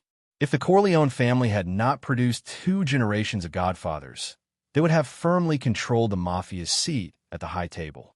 Perhaps the Corleone family had already been taken over by someone else. Now, the appearance of Roy Corleone has certainly embarrassed the direct descendants of the Corleone family, and even the old generation head of the family like Jaina has to submit to him. But if Roy can really become the new generation of Mafia Godfather, then the Corleone family will be revitalized, return to its peak, and even move towards a more glorious future. Jaina's defection made the atmosphere in the meeting room even more depressing. As for the other 10 members of the 11-member committee, some despised, some envied, and some watched coldly. The pendulum clock ticked, just when Roy was growing more impatient. Emma came to Roy like a fairy and lay in Roy's arms like a kitten, her eyes as sharp as silk, reading all his thoughts. Emma attracted everyone's attention almost effortlessly. "Everyone, I know that the Osborne group and the Lucas family must have had contact with you. Or, in other words, these 2 capitalists have cut off some of your interests, but you have to think clearly about why these 2 capitalists want to stab you in the back. What these 2 capital giants can do, Nature Group can also do. What's more, the owner of the Natural Group is already here and is also a member of the 11-member committee." Emma's voice was faint and filled with a hint of temptation. This is an instinct that Emma naturally developed after awakening psychic magic. For a moment, the others who were already wavering became more active. If we say that Roy dealt a terrifying blow to people. So, Emma's words are the carrot besides the stick. Carrot and stick. Although this method is old-fashioned, it has to be admitted that it really works. Especially the Gambino family, who have set up their base in New York, know very well how huge the interests are around the natural group. All of Roy's family partners who were once looked down upon are now extremely wealthy. What's more, if the benefits were not enough, how could the Osborne group and the Lucy's family just stop doing it? The true God is right before our eyes, so why should we worship the false Buddha? The Gambino family doesn't want to end up like the Long Island fire incident, trapped or assassinated by the Brotherhood. For a while, before Roy showed up, Sandy Gambino, who was the most eager to target the Corleone family, stood up. Following the same allegiance process, Ty Gamby was the second to surrender before S.H.I.E.L.D. Godfather, please grant me honor. The Gambino family is willing to obey your orders. Following Sandy Gambino's surrender, the heads of the Clobo, Bonanno, and Lucas families, who had originally been hesitant and steadfast, all came forward to pay their respects and pledge their allegiance. In the end, only 2 people out of the 11-member committee remained silent. At the moment, Roy's patience was about to run out. Just when Roy was about to wipe out the remaining 2 people, and even wipe out the families behind them, the patriarch of the Luciano family fell to his knees with a thud and said, tremblingly, "Godfather, it's not that I'm unwilling to submit to you, but I have my reasons." The Luciano family has its reasons. Roy tapped the table and said, "As a fellow committee member, please tell me your difficulties." Old Luciano wiped the sweat from his forehead and said, "It's a werewolf, Shane Craven Luciano.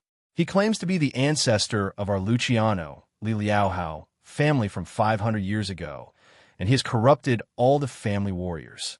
Besides, Lucian had my grandson, Michael Luciano, arrested when old Luciano prostrated himself on the ground, begging for forgiveness. Old Craven also fell to his knees and said, 'Godfather, it's the same.' See this scene." Roy almost laughed out loud and asked, "Your Craven family has also been dragged into this?" Old Craven nodded and shook his head, saying, "Yes, he was taken captive, but it wasn't a werewolf. It was a vampire from the Jinting clan. The Craven family and the Luciano family have been intermarried for generations, and their kinship has been an alliance for hundreds of years." Appearing alongside Lucian was Lucian's cousin, Craven, who claimed to be the ancestor of our Craven family. These 2 names seem a little familiar. Underworld level? What coincidence! In Underworld, the vampires of the Golden Court clan and the werewolves of the Silver Moon clan are indeed from the same clan and have the same ancestors. There's no doubt about that. In fact, before the ancestors of these 2 dark creatures mutated, they were indeed ordinary people. Therefore, it is not surprising that these 2 dark creatures have some blood relatives in Europe. Perhaps the Craven family and the Luciano family were able to pass on for hundreds of years and even become members of the Mafia's 11-member committee, with the support of vampires and werewolves. After all, in Europe, it is normal for the bloodlines to be a bit mixed. Roy looked at old Luciano and old Craven kneeling on the ground and said with a hint of regret, "It depends on fate. If your family warriors have already entered the lair of vampires and werewolves, I can't guarantee whether they're still alive." As soon as the words fell, Roy flicked his finger casually and the magic projection on the table suddenly changed. This time, the magic projection showed no longer a New York scene, but a beautiful mountainous area. Snow covered the mountaintops, and a belt of cold fog hung in the forest. However, in the beautiful mountains that should have been quiet, it seemed as if there were animals migrating. Among the swaying trees, 2-meter-tall werewolves with thick limbs were all panicking and crawling on all 4s, running wildly towards the depths of the beautiful mountains. And from time to time, behind those werewolves, there were miserable wolf howling sounds. The hot blood, like magma, spilled into the snow, emitting wisps of hot steam. Duncan, with gray and white hair, pulled the blade out from the werewolf's neck with great calmness. Then he looked up, and his figure suddenly turned into a wisp of breeze and disappeared. When Duncan appeared again, a cold light flashed and once again penetrated into the heart of a hidden werewolf. It's different from Willis's fiery and explosive style of action. Duncan seemed very silent, coming and going silently, but his killing efficiency was terrifying. This kind of scene is another kind of shocking compared to Willis's fiery scene.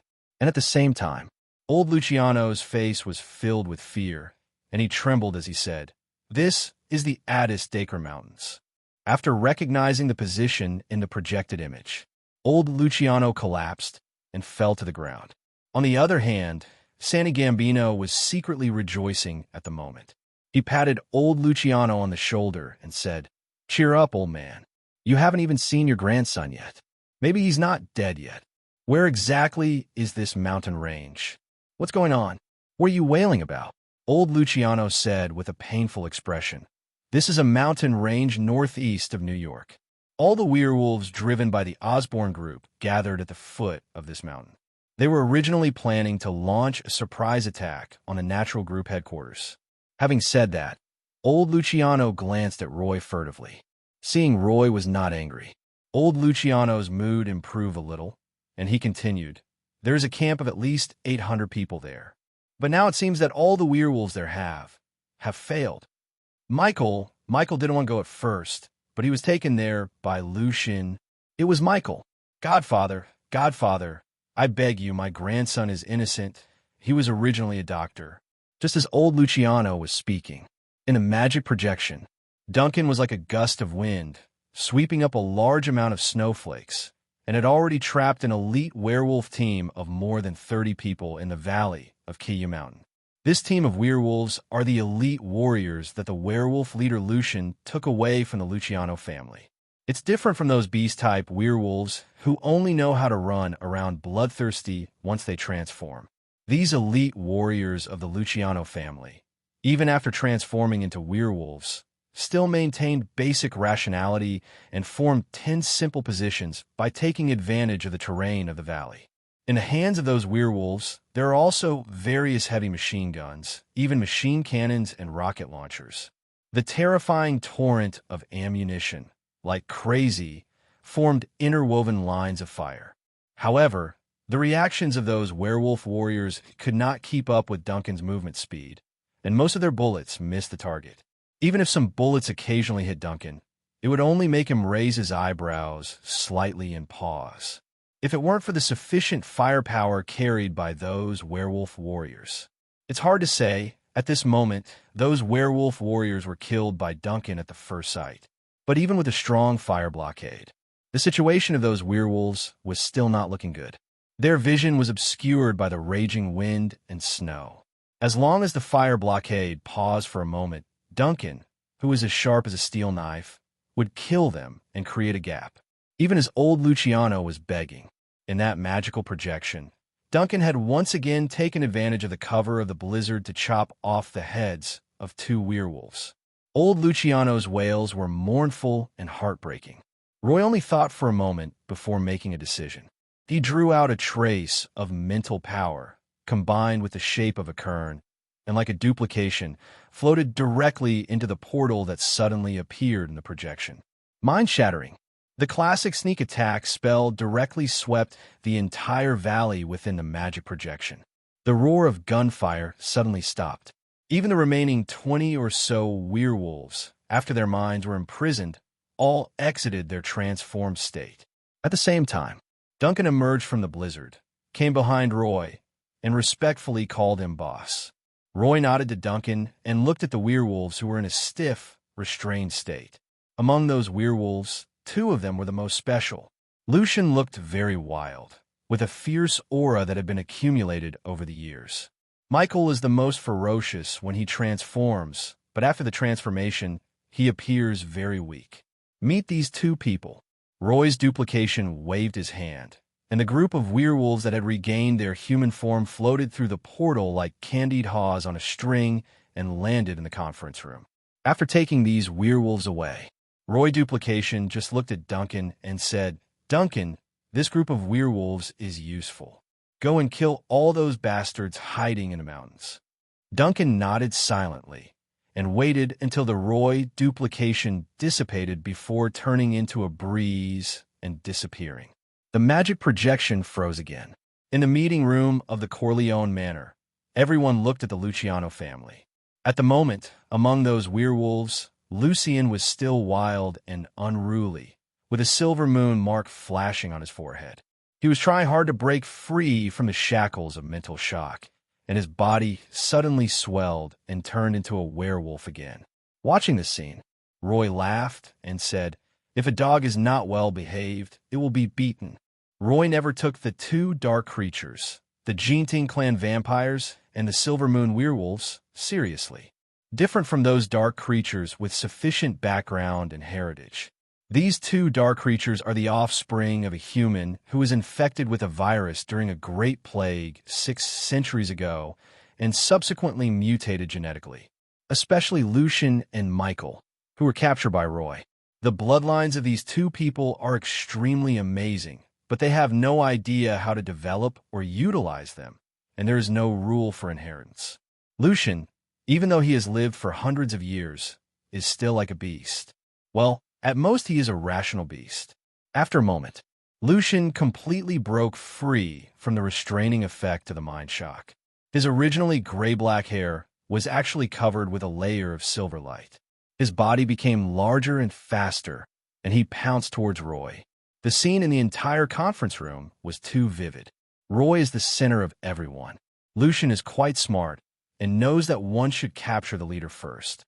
That's right, I don't have much brains. He was just frozen for several minutes by Roy's duplication and magic, but he still hasn't learned his lesson. But this time, facing Lucien's crazy attack, Roy did not use the unethical mind shock factory. In just a moment, Lucien pounced on Roy. But before Lucien stretched out his claws, a fierce and terrifying slap hit Lucien's head directly. Bang! Lucien couldn't even offer any resistance. He went from extreme speed to a standstill in the blink of an eye. At Roy's feet, Lucien felt his head was pointed and a B sound came out of his mouth, and he shook his head. When Lucien's eyes turned red again, he just raised his head. Roy had already smiled again, and the big slap came down on his face again. Bang! Lucien fell headfirst again, smashing the floor tiles and looking extremely embarrassed. Bang! Bang! Bang! Bang! After 4 or 5 times in a row, the werewolf transformed by Lucien, even though it had strong vitality and strong recovery ability, had all its bloodthirstiness and madness broken away, and its eyes became completely clear. This is a ferocious beast in human form, and he is no match for it all, especially the palm as big as a palm fan, which was heavier than the Alps. After being knocked down again, Lucien regained consciousness. He did not rush to get up, but instead found an opportunity and used all 4 limbs to run towards the gate like a wolf cub. 20 meters, 10 meters, 5 meters, 3 meters, 1 meter. Just when Lucien was about to escape, a magic whip fell from the sky, knocking Lucien over, and then, like a spirit snake, it turned into a collar and wrapped around Lucien's neck. No matter how hard Lucien tried to tear at this magic collar, he couldn't shake it all. Even on the magic collar, magic whips grew out and began to whip Lucien automatically. More than 10 minutes later, Lucien's hair was soaked and covered in blood, and he collapsed to the ground. Under normal circumstances, Lucien would have lost his strength and returned to human form. But under the influence of the magic collar, Lucien was unable to cancel his werewolf state at all, and he really lay on the ground like a big dog. Snap! Along with the sound of crisp footsteps, a pair of leather shoes appeared in Lucien's sight. Lucien looked up wearily. Roy, with that bossy smile on his face as always, said, "Is the dog guilty?" Lucien opened his mouth and let out a wail. Cleansing, restoration, and vitality. 3 spells fell on Lucien, removing all the dust, injuries, fatigue, etc. on his body. Roy hooked his finger like a god. Lucien's eyes struggled, and then he saw a long whip growing on the magic collar. Then, Lucien was very well behaved. Like a big dog, he squatted at Roy's feet and rubbed Roy's palm with his head. Roy laughed and said, "Good dog, you'll get a reward if you behave like this." The rain is falling, blood boiling. 2 spells that could soothe the soul, and blood fell on Lucien. For a moment, Lucian showed an extremely comfortable expression, and then even his hair began to turn gray. Since condensing the third-level ability spell, Roy's attack comes with true soul damage. Ordinary spells can heal Lucian's physical injuries, but cannot heal his soul injuries. Oh, requesting flowers? But the falling rain can nourish the soul. The boiling blood can help Lucian's blood return to its ancestral state and evolve. After Lucian's evolution was complete, the magic collar around his neck no longer glowed. Lucian finally regained his human form, wearing tattered clothes. His eyes showed a look of struggle, and then he knelt on one knee towards Roy and said, "Lucian, I meet you, master." Roy nodded and said, "Well, your mind isn't completely muddled. The right choice, otherwise I would have sent you to the dissection table and specimen table at the Magic Academy." Roy showed no emotion when he talked about the anatomy and specimens. Lucian, on the other hand, trembled all over, lowered his head, and appeared more humble. At this time, Roy no longer paid attention to Lucian and turned to look at old Luciano, who was holding his eldest grandson and the werewolf warriors of the Luciano family. When old Luciano saw Roy's gaze, he moved very quickly. Almost immediately, old Luciano pulled his eldest grandson over and knelt on one knee in front of Roy. Roy nodded and extended the back of his hand. Old Luciano kissed the ring on Roy's hand and said almost devoutly, "Godfather, please grant me honor. The Luciano family should obey your teachings forever. From now on, the Luciano family will be the Godfather's most loyal hounds." In the West, calling yourself a dog is not a particularly big insult, but it is also very humble. But after seeing how powerful Roy and his men are, the other members of the 11-member committee immediately began to grit their teeth. Damn it, that'd be asterisk, asterisk, asterisk, asterisk, asterisk, D. Old Luciano got there first. If I had known earlier, when I pledged my allegiance, I should have made the words more disgusting and loyal. Regarding old Luciano's awareness of times, Roy was very satisfied and said, "Lucian's bloodline is quite good. You can train a hound battalion later. There are no promises." But even so, old Luciano's face flushed with excitement. At this time, being Roy's dog was originally a reward for his work. When Roy mysteriously appeared at the Corleone estate and easily dealt with the Mafia guards, everyone was just afraid. When everyone saw Willis killing people in the Assassin Brotherhood's lair, they were shocked and had to surrender for the survival of their family. When they saw Duncan chasing the werewolves running all over the mountain, everyone woke up completely. But at this time, the decision to be Roy's dog had already been made. On the contrary, old Luciano seemed somewhat complacent, making faces and mocking his former buddies with his eyes. This also made the other members of the 11-member committee extremely angry. You can talk to others or be a dog. There was once an opportunity for me and others to be dogs for the Godfather, but I didn't cherish it. It hurts so much. In the 11-member committee, Luciano and Johnny stood together. The second person to surrender, Senny Gambino, also served as a bag carrier and could barely stand behind. The remaining 8 people could only watch helplessly like minions. Not to mention the huge changes in this 11-member committee. After dealing with the Luciano family, Roy glanced at the last old Craven again, and then turned the magic projection screen again. The projected image shows a gloomy castle in the western suburbs of New York. This castle is quite famous in New York, and most people present recognized it. Old Craven looked embarrassed and said, "Although this castle is under the Craven family's name, it has always been the property of Craven's ancestors. Like the old Luciano family, the Lucius family has gathered many vampires here, preparing to attack." Old Craven didn't dare to finish his words, but just glanced at Roy and Emma furtively. Roy is the chairman of the Nature Group. Emma is the chief executive officer of the Nature Group. In a sense, this can actually be considered an industry owned by the Mafia itself. It was actually quite despicable for the Craven family to participate in this raid. After all, old Luciano still had the excuse that his grandson was coerced, while the Craven family simply turned to the vampire ancestors and the Lucius family. Fortunately, Roy and Emma didn't care much and weren't angry. Old Craven finally breathed a sigh of relief and turned his attention to the magic projection screen. Upon seeing this, Necromancer's face suddenly changed. Only seen in the projection screen, Robert, who looked very gentle and kind, was rarely angry. He had a dark face and killed people all over the castle without saying a word.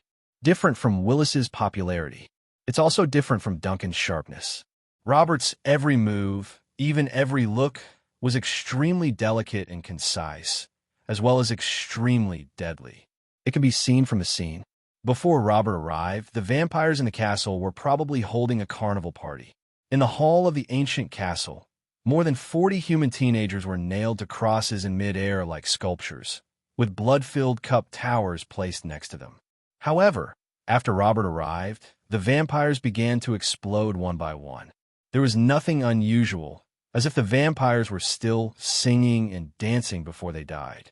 Only after the explosion and death did a human-shaped bloodstain remain on the spot. This was the water and blood control skill Robert was born with after awakening the power of water. It was exquisite and deadly, causing those vampires to die miserably without even having the chance to react. As for the remaining vampires, most of them have some protective items on them. Vampires can be considered the nobles among dark creatures. Even though the Jinting clan's heritage is insufficient and they don't have the inheritance of blood magic and dark magic, they can still get some good things with their clear enough intelligence and long enough lifespan. But unfortunately, the vampires met Robert. Originally, Robert was a Western-style knight-errant. He didn't hate evil, but he couldn't stand evil either. After the power of water element loses its effect, Robert shook his head, mumbling something with murderous intent in his eyes, and allowed the remaining vampires to suddenly attack. Afterwards, Robert was always able to easily avoid attacks and use any tools at hand to pierce the attacker's heart. Even beneath the calm surface of the sea, there is always a terrifying undercurrent. After those frightened vampires began to flee, a film of water covered the entire castle. There was no way to escape, and every vampire died a miserable death. Among them, a considerable number of vampires nailed to death on the second and third floors were the elites sent by the Clavin family. These scenes were also the reason why Old Craven's face changed drastically. Even the ancestor of the Craven family was nailed to the wall, painting by a crystal-clear ice dagger. It can be said that this wave directly destroyed more than half of the Craven family's foundation, just when Old Craven was about to collapse. In the magic projection screen, a short-haired woman wearing a black leather jacket and a black windbreaker, like a cold moon goddess, with a silver moonlight shining between her eyebrows, blocking the erosion of water and cold air in the air. Then, the short-haired woman jumped in the castle at an extremely fast speed, firing the two guns in her hands with incredible accuracy. The speed of this short-haired woman is close to that of a third-ring level extraordinary creature. At the same time, blood-colored runes flashed on the twin guns in the hands of the short-haired woman. If Robert had not awakened the power of water element and been able to control his own blood to a certain extent, he might have suffered a small loss at the hands of the short-haired woman. But that was the end of the short-haired woman's surprise attack. After suppressing the abnormal movement of his blood, Robert observed his surroundings calmly. In just a moment, the layout was made, and ice spears condensed in the air and shot out wildly. Just a minute later, no matter how the short-haired woman, 4.6, dodged and moved, she was trapped in an ice cage. Robert then walked to the front of the ice cage, and after seeing the short-haired woman's appearance clearly, he raised his eyebrows slightly. It's strange that you don't have the resentment that comes with human blood. What's so strange? Can't vampires eat vegetarian food? I've never seen a vegetarian vampire before. Could you be one? I'm different from those fallen ones. I'm a believer in the moon god. Never mind, just kill me if you want. The short-haired woman was very cool and had an ethereal air about her. Robert shrugged and prepared to take action. At this moment, a ring of fire exploded in the castle, and the very immature and ostentatious Willis jumped out of the flame portal. "Hi, Robert, look what I got. A surprise gift for boss." in a circular portal formed by flames all over the sky. Before Willis's men showed up, the sound had already reached the castle. Then, Willis was seen wearing an old leather jacket, holding a huge amount of looms in one hand, and coming out of the flame portal. What was strange was that a cursing young girl was tied to the loom. See this scene. Robert was stunned for a moment, then curled his lips and said, "Wow, little Willis, are these all your gifts?" Willis beamed with joy and said, "That's right. Look at this loom of destiny. It's an old item that's been passed down through the Brotherhood for thousands of years. I can sense the mysterious power within it. As for this girl, her name is Fox. She was brainwashed by the Assassin Brotherhood. She didn't want to sneak up on me when I took out that old B*** D. Sloan. But she hasn't killed anyone yet. She's only 18. I think it's a bit too much to just kill her. Besides, you know what's going on with Boss, Robert's brows relaxed slightly, clearly pleased with Willis's reckless killing of innocent people. He patted Willis on the shoulder and jokingly said, "Then you better be careful or the ladies will give you a hard time." Willis, that's right, Willis's originally beaming expression suddenly froze. And just when Willis was stunned, Robert also looked at the short-haired woman in Ice's cage and said, "Hi, what's your name?" The short-haired woman looked at Robert with disdain and didn't want to pay any attention to him. Robert frowned again and prepared to reason with the other party. After all, it was rare to see a vegetarian vampire. But unfortunately, before Robert could speak, inside the ancient castle, a khaki portal and a cyan portal opened at the same time. John Wick looks as decadent in his suit as always, but he exudes a murderous aura. Duncan was a little rougher, and with blood all over his body, he said to Willis, "Little Willis, can I borrow a light?" Willis was stunned for a moment. Duncan gestured towards the portal behind him. Across from the portal behind Duncan, there was a mountain of werewolf corpses, all in pieces and looking extremely brutal. Willis rolled his eyes and directly threw a 5-fireball technique. The exploding flames quickly engulfed the mountain of corpses, and even the aroma of meat could be smelled. Willis then said in disgust, "Duncan, do you really have to make this scene so disgusting?" Duncan's cyan wind beams continuously vibrated around him. Without even looking up, he said, "I didn't want to come either, but you don't know how fast those big dogs can run. I can only use my wind blades and wind knives to deal with them. The only downside to the power of the storm is that it often results in extremely brutal scenes." Willis shrugged, looked at John Wick, and said, "John, have you solved your problem too?" John Wick said, as if he were a wooden man, "Yep." Willis rolled his eyes speechlessly. Duncan had already sorted out the bloody remains on his body and said, as if he knew John Wick very well, "This isn't the first day he's been like this. Everyone must be dead. How do you think Baba Yaga got his name? He always kills the whole family without leaving any trouble behind." Willis fell silent upon hearing this and gave John Wick a thumbs up. Then Willis looked at Robert and said, "Robert, does this vampire want to—" Willis hadn't even finished his words. The short-haired woman in the ice cage suddenly spoke. "Selena, my name is Selena Craven Vaughn Victor. I have never seen or absorbed any human beings. In fact, I'm also known as Moonwalker in the human camp in my hometown of Hungary. I swear, I've saved many humans and only killed dark creatures and werewolves." After saying that, he looked at Robert pitifully. Compared to John Wick, who killed an entire family, Duncan, who was torn into pieces, and Willis, who destroyed the body, Selena felt that Robert was more approachable. $1*G at *caret. At least, most of the fellow tribesmen who died in the castle still had their bodies intact. Selena felt that even if she died, she didn't want to die in a very ugly way. Selena interrupted him. Willis was not annoyed. He looked at Robert with disdain and said, "Robert, you are still talking about me. This is the gift you prepared for Boss. It is quite elegant." "Robert, I didn't. It's not. It's over. It's hard to explain." "Duncan, you're just a flatterer. You're making yourself look stupid by doing this." John Wick. Magic projection. John Wick and his 3 companions have begun to plunder the castle's wealth.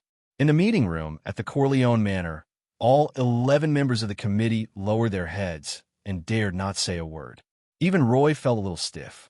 Only Emma, at this moment, exuded an aura of 2 meters and 80 centimeters, as if she was a lioness ready to go berserk at any moment. Roy gave me a look. I swear, I didn't ask for any gifts. Emma gave a look in response. That's because your subordinates all know what kind of person you are. Roy, that's right. My subordinates really know me too well. 2 no, 3 gifts are all good, but the timing is not right. I should have given them to myself secretly. Now that Emma had discovered them, he didn't even have a chance to speak well of them. Forget it. Anyway, the 2 of them have the mark of immortality on their bodies, and their skin is thick and tough, so they won't die even if Emma beats them up. I'll make some arrangements for Willis and Robert in New York as compensation. The atmosphere in the meeting room was filled with low pressure. But Emma was sensible after all. She didn't lose her temper. Instead, after calming down her inner anger, she snuggled up to Roy as usual, smiling. At this time, in the magic projection, John Wick and the other 3 also collected their wealth. Without waiting for the 4 to leave, then the magic projection exploded like a point of light, turning into huge amounts of portals. Boss! The moment the portal opened, John Wick and his 3 companions noticed it. Immediately afterwards, Willis felt a duong in his brain, and his entire soul felt as if it had been hit by an airplane, and he started bleeding from all 7 orifices. As a result, Robert also felt dizzy and covered his mouth and nose with his hands, almost spitting blood. Mind shock. Emma's spell is extremely powerful. Psionic magic, best at sneak attacks. Roy didn't expect that Emma, who was obediently following him like a little wife just a second ago, would give Willis and Robert a fierce attack in the blink of an eye. Not only Roy was surprised, everyone else present was also shocked.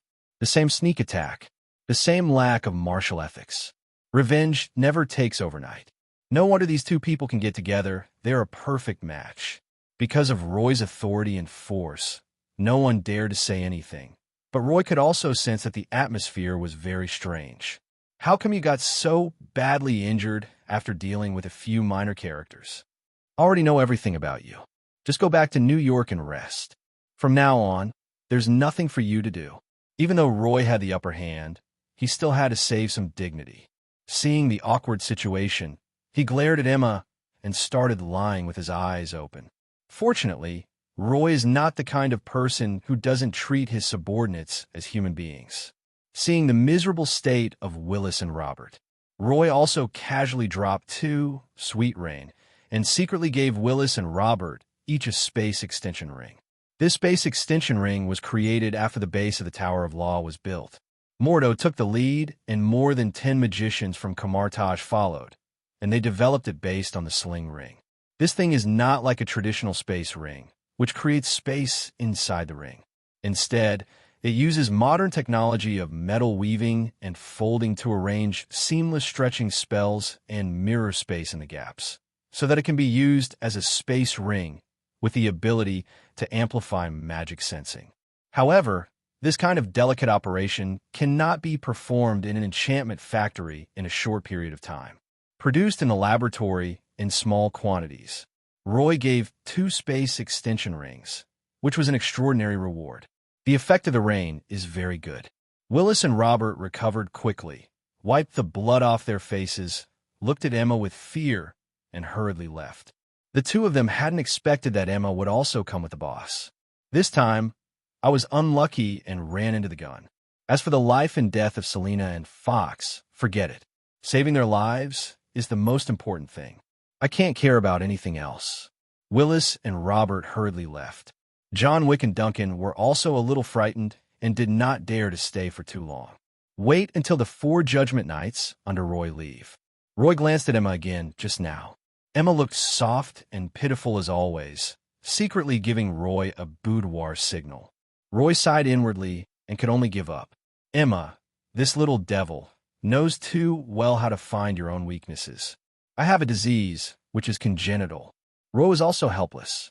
Fortunately, at this time, the miserable old craven, the only one left in the original 11-member committee, suddenly spoke up and diverted everyone's attention.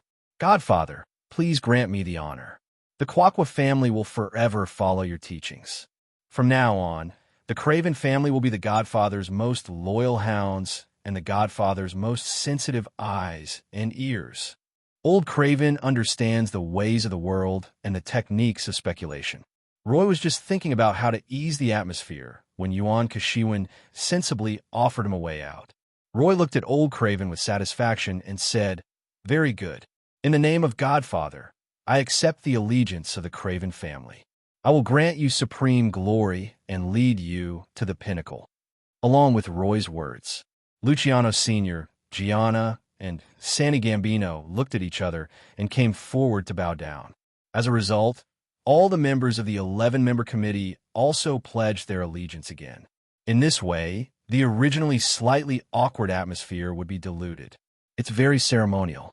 Wait until the atmosphere in the meeting room returns to normal. Roy pondered for a moment and said, "Okay, since we have reached a consensus on the issue of loyalty, unless absolutely necessary, you don't need to call me Godfather anymore. Just call me Bobs." Being called Godfather by a group of old men and women. Roy is still not used to it. Not only Roy was not used to it, but all the other 11 members of the committee were also not used to it. Once the name was changed, the atmosphere among everyone became more harmonious. At the same time, Old Craven felt a little uncomfortable when he saw the high-spirited Jaina and old Luciano. It would have been fine if it was just Gianna's glory, but the younger generation of the Corleone family was so capable that after several decades, they gave birth to another real dragon. But Old Craven couldn't stand old Luciano's glory. Each Mafia family has its own trump cards and backers.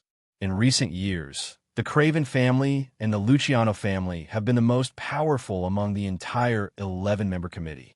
And because in the supernatural world, vampires can slightly suppress werewolves, in the 11-member committee, the Craven family often outshines the Luciano family. But now, once the Luciano family's hound camp is built, the glory of their own Craven family will be surpassed. The young boss is a lecher. Although Lady Emma is jealous, she is not too jealous. Fortune and wealth are achieved through risk, so I can only take a gamble.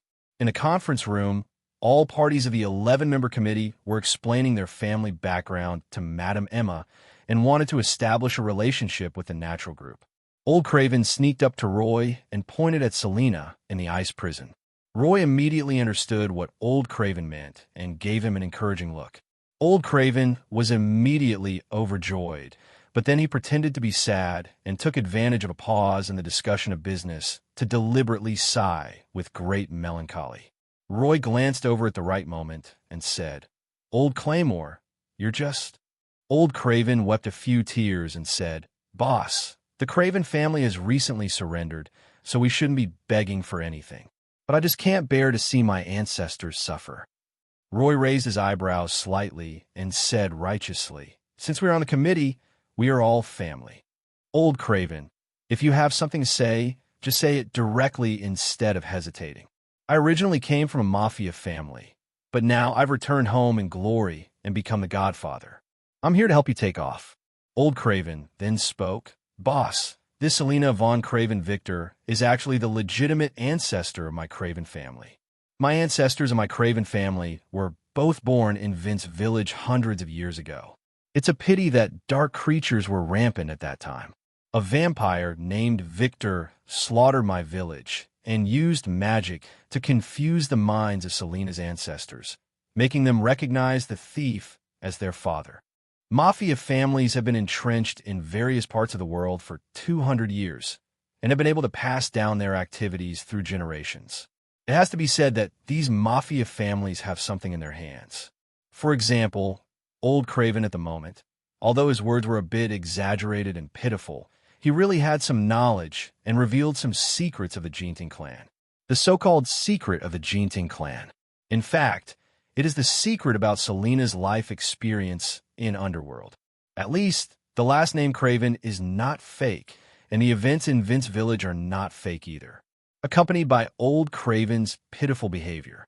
For a moment, the attention of everyone in the conference room was drawn to it.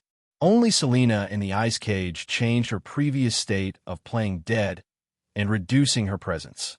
A fierce, murderous intent burst out of her body, and her ice-blue eyes stared at old Craven. Nonsense.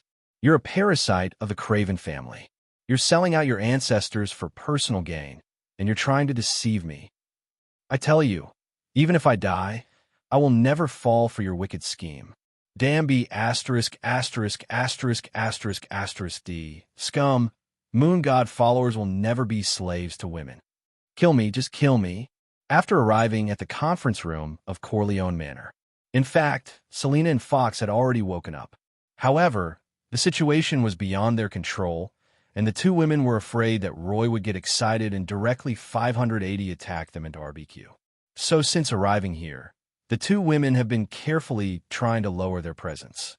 But Selena never expected that she would be betrayed by the descendants of her own human race.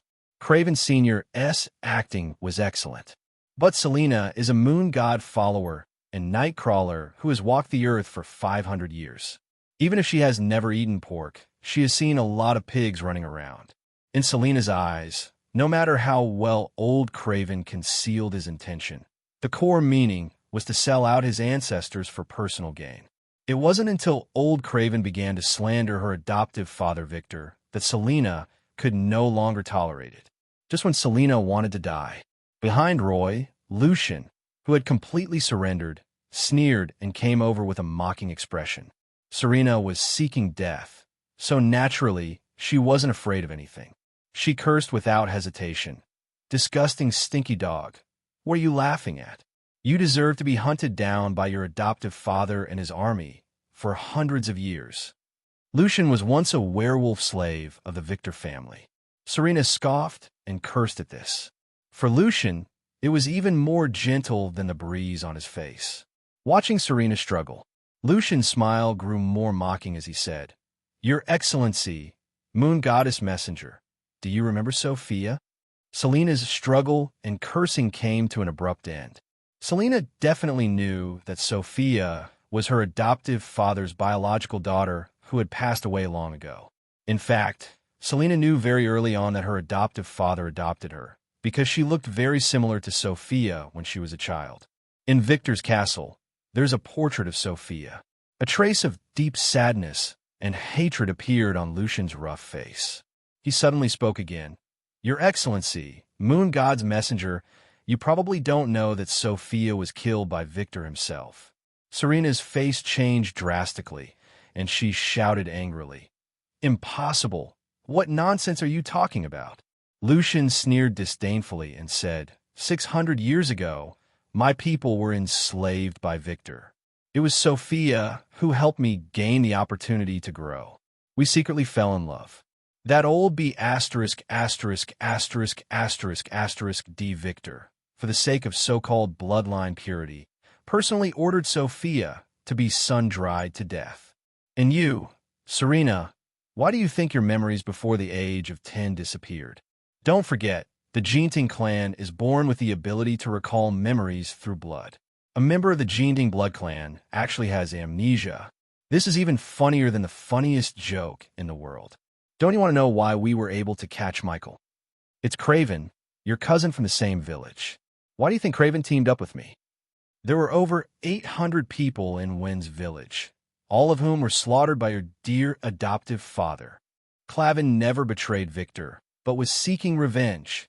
Lucian's roar left Selena stunned. Although Selena was reluctant to believe this fact, everything Lucian and old Craven said matched many of Cobweb's traces. Serena looked painful, shook her head violently, and said in a struggle, "No, it's not like that. Michael Luciano is your descendant. You definitely know his whereabouts, not Craven." Selena wanted to argue. But at this moment, Lucian tore off his clothes, revealing his hairy chest with a round piece of new flesh on it. Lucian asked, "Remember the werewolf fur mark that Craven took back?" Selena's face suddenly showed despair, and she seemed to be struggling even more. At the same time, Emma, who was beside Roy, twisted Roy's waist hard. Roy said that this was not his suggestion at all, and he was a gentleman. Emma rolled her eyes, not knowing what she was thinking about. Suddenly, a yellow halo appeared on her fingertips, and she hooked her finger at Selena. Souls resonate and memories revive. 2 psychic spells instantly broke the memory seal in Selena's mind. Memories of the Vince Village tragedy kept flooding back like a tide, impacting Selena's mind and will. Seeing this, Roy looked at Emma in surprise. Emma said mischievously, "This vampire will be my maid from now on. If you want to come to Nature Group and see me more often." Emma knows how to compete for favor. In Roy's backyard, Veronica is Roy's first woman, and she also made great contributions such as the inheritance of Merlin and the inheritance of the world-destroying witch. Natasha Romanoff and S.H.I.E.L.D seem to be at odds, but in fact they are in cahoots. The two fight each other and use all kinds of tricks to attract Roy. Plus, Emma prefers to stay in the outside world of Natural Group. Emma knew Roy's thoughts very well. Although she was jealous, she quickly stopped after punishing Willis and Robert. She did not continue to make trouble, but chose to expand her advantage. Roy, on the other hand, doesn't care about his woman's little thoughts and tricks. He just treats them as fun. For a moment, Roy and Emma became very affectionate and close to each other.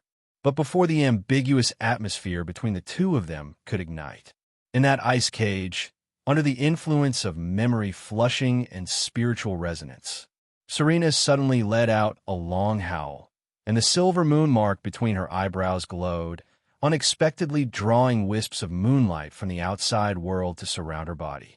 It was late at night in the Corleone Manor, in a meeting room for 11 people. The originally brightly lit environment became dim at this moment, as if the night had obscured the lights. Just as the night was getting darker, suddenly, a bright moon-like shadow appeared behind Selena and entered the air. The moment the bright moon's shadow appeared, the entire ice cage was reduced to dust, and the extremely bright and cold moon magic power poured into Selena's body like a waterfall. Buzz! A majestic aura blossomed throughout the entire conference room. I saw Selena, with crescent moons in her eyes and skin as cold as jade, floating in the air. Enveloped by the magic of the moon, a silver batwing, like a light and shadow version, slowly grew out. After more than 10 minutes of vision, Selena regained consciousness, and the silver wings behind her also turned into light spots all over the sky and dissipated. The bloodline is awakening, but not much is awakening. Otherwise, it would not be the light and shadow of Batwing, but the real Batwing. All this made Roy raise his eyebrows slightly. Unlike the virus mutation in Roy's memory, the bloodline of the Jinting clan is a bit magical. Roy sensed a familiar aura above the moonlit shadow behind Selena. It's Dimension Mephisto, but not like it. Because the Mephistas in this dimension are all very selfish and powerful, they will never take the initiative to bestow a large amount of magic power on their believers, let alone expend divine power to bestow blessings and enhance bloodlines. However, what made Roy feel something was wrong was that Beelzebub's was not included in the moon magic. 2 reasons. Either the so-called moon goddess was too generous, or there was something wrong with the so-called moon goddess. What a good seedling. Another excellent vegetable seedling. It was just like when Roy discovered the legendary succubus's sacrificial array at the Red House base. The first thing he thought of was to lure the other party over and kill it directly. Roy had the same thought when he saw the aura of the moon goddess on Selena. For a moment, Roy's gaze towards Serena became even more passionate. In fact, Roy's obvious look was clearly seen by everyone else present. Old Craven was ecstatic. The heads of other Mafia families began to think about cultivating beautiful girls in their families. Only Emma pinched Roy's waist hard again. "Please restrain yourself and maintain your image." "Emma, baby, you misunderstood. I'm not the person you think I am."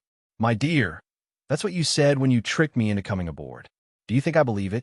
"Nonsense. How could it be a lie? It's obviously true love." Emma rolled her eyes at Roy and stopped arguing with him. The shamelessness of my man has broken the record. The communication between Roy and Emma was a telepathic one, lasting only a moment. Fortunately, after Emma's reminder, although Roy did not explain the matter of the moon goddess, he became more serious. At the same time, after completing her evolution, Serena did not act rashly, nor did she try to escape. Her azure eyes were filled with pain, hatred, and anger. After taking a look at Lucian, Selena knew very well that with her current strength, she could only fight against Lucian as a civilian at best. And Lucian was hunted by Victor for hundreds of years. If I rely on myself alone, I'm afraid it will be difficult to get revenge in this lifetime. Then, Serena looked in the direction of Roy and Emma, quickly stepped forward and knelt on one knee, saying, "Serena von Craven, I offer you all my loyalty and will be your slave, only seeking revenge." Roy immediately started to boast, saying, "Moon God's messenger, don't you say you will never be a slave?" Serena looked up, gave Roy a look of contempt, and said, "I'm sorry, Mr. Roy. I'm not loyal to you, but to Miss Emma." Emma suddenly giggled and looked at Roy teasingly. "Roy, it was the spiritual resonance just now." Emma must have told Serena something in advance. The two of them must have reached some kind of consensus a long time ago. Before Roy could get mad, Emma quickly accepted Selena's loyalty and took out a magic contract, asking her to leave her name. The magic contract quickly turned into a point of light and merged into the Book of Truth. Roy became more and more speechless, but he also felt that it was quite interesting to have some fun like this occasionally, if it's really just to satisfy physical desires.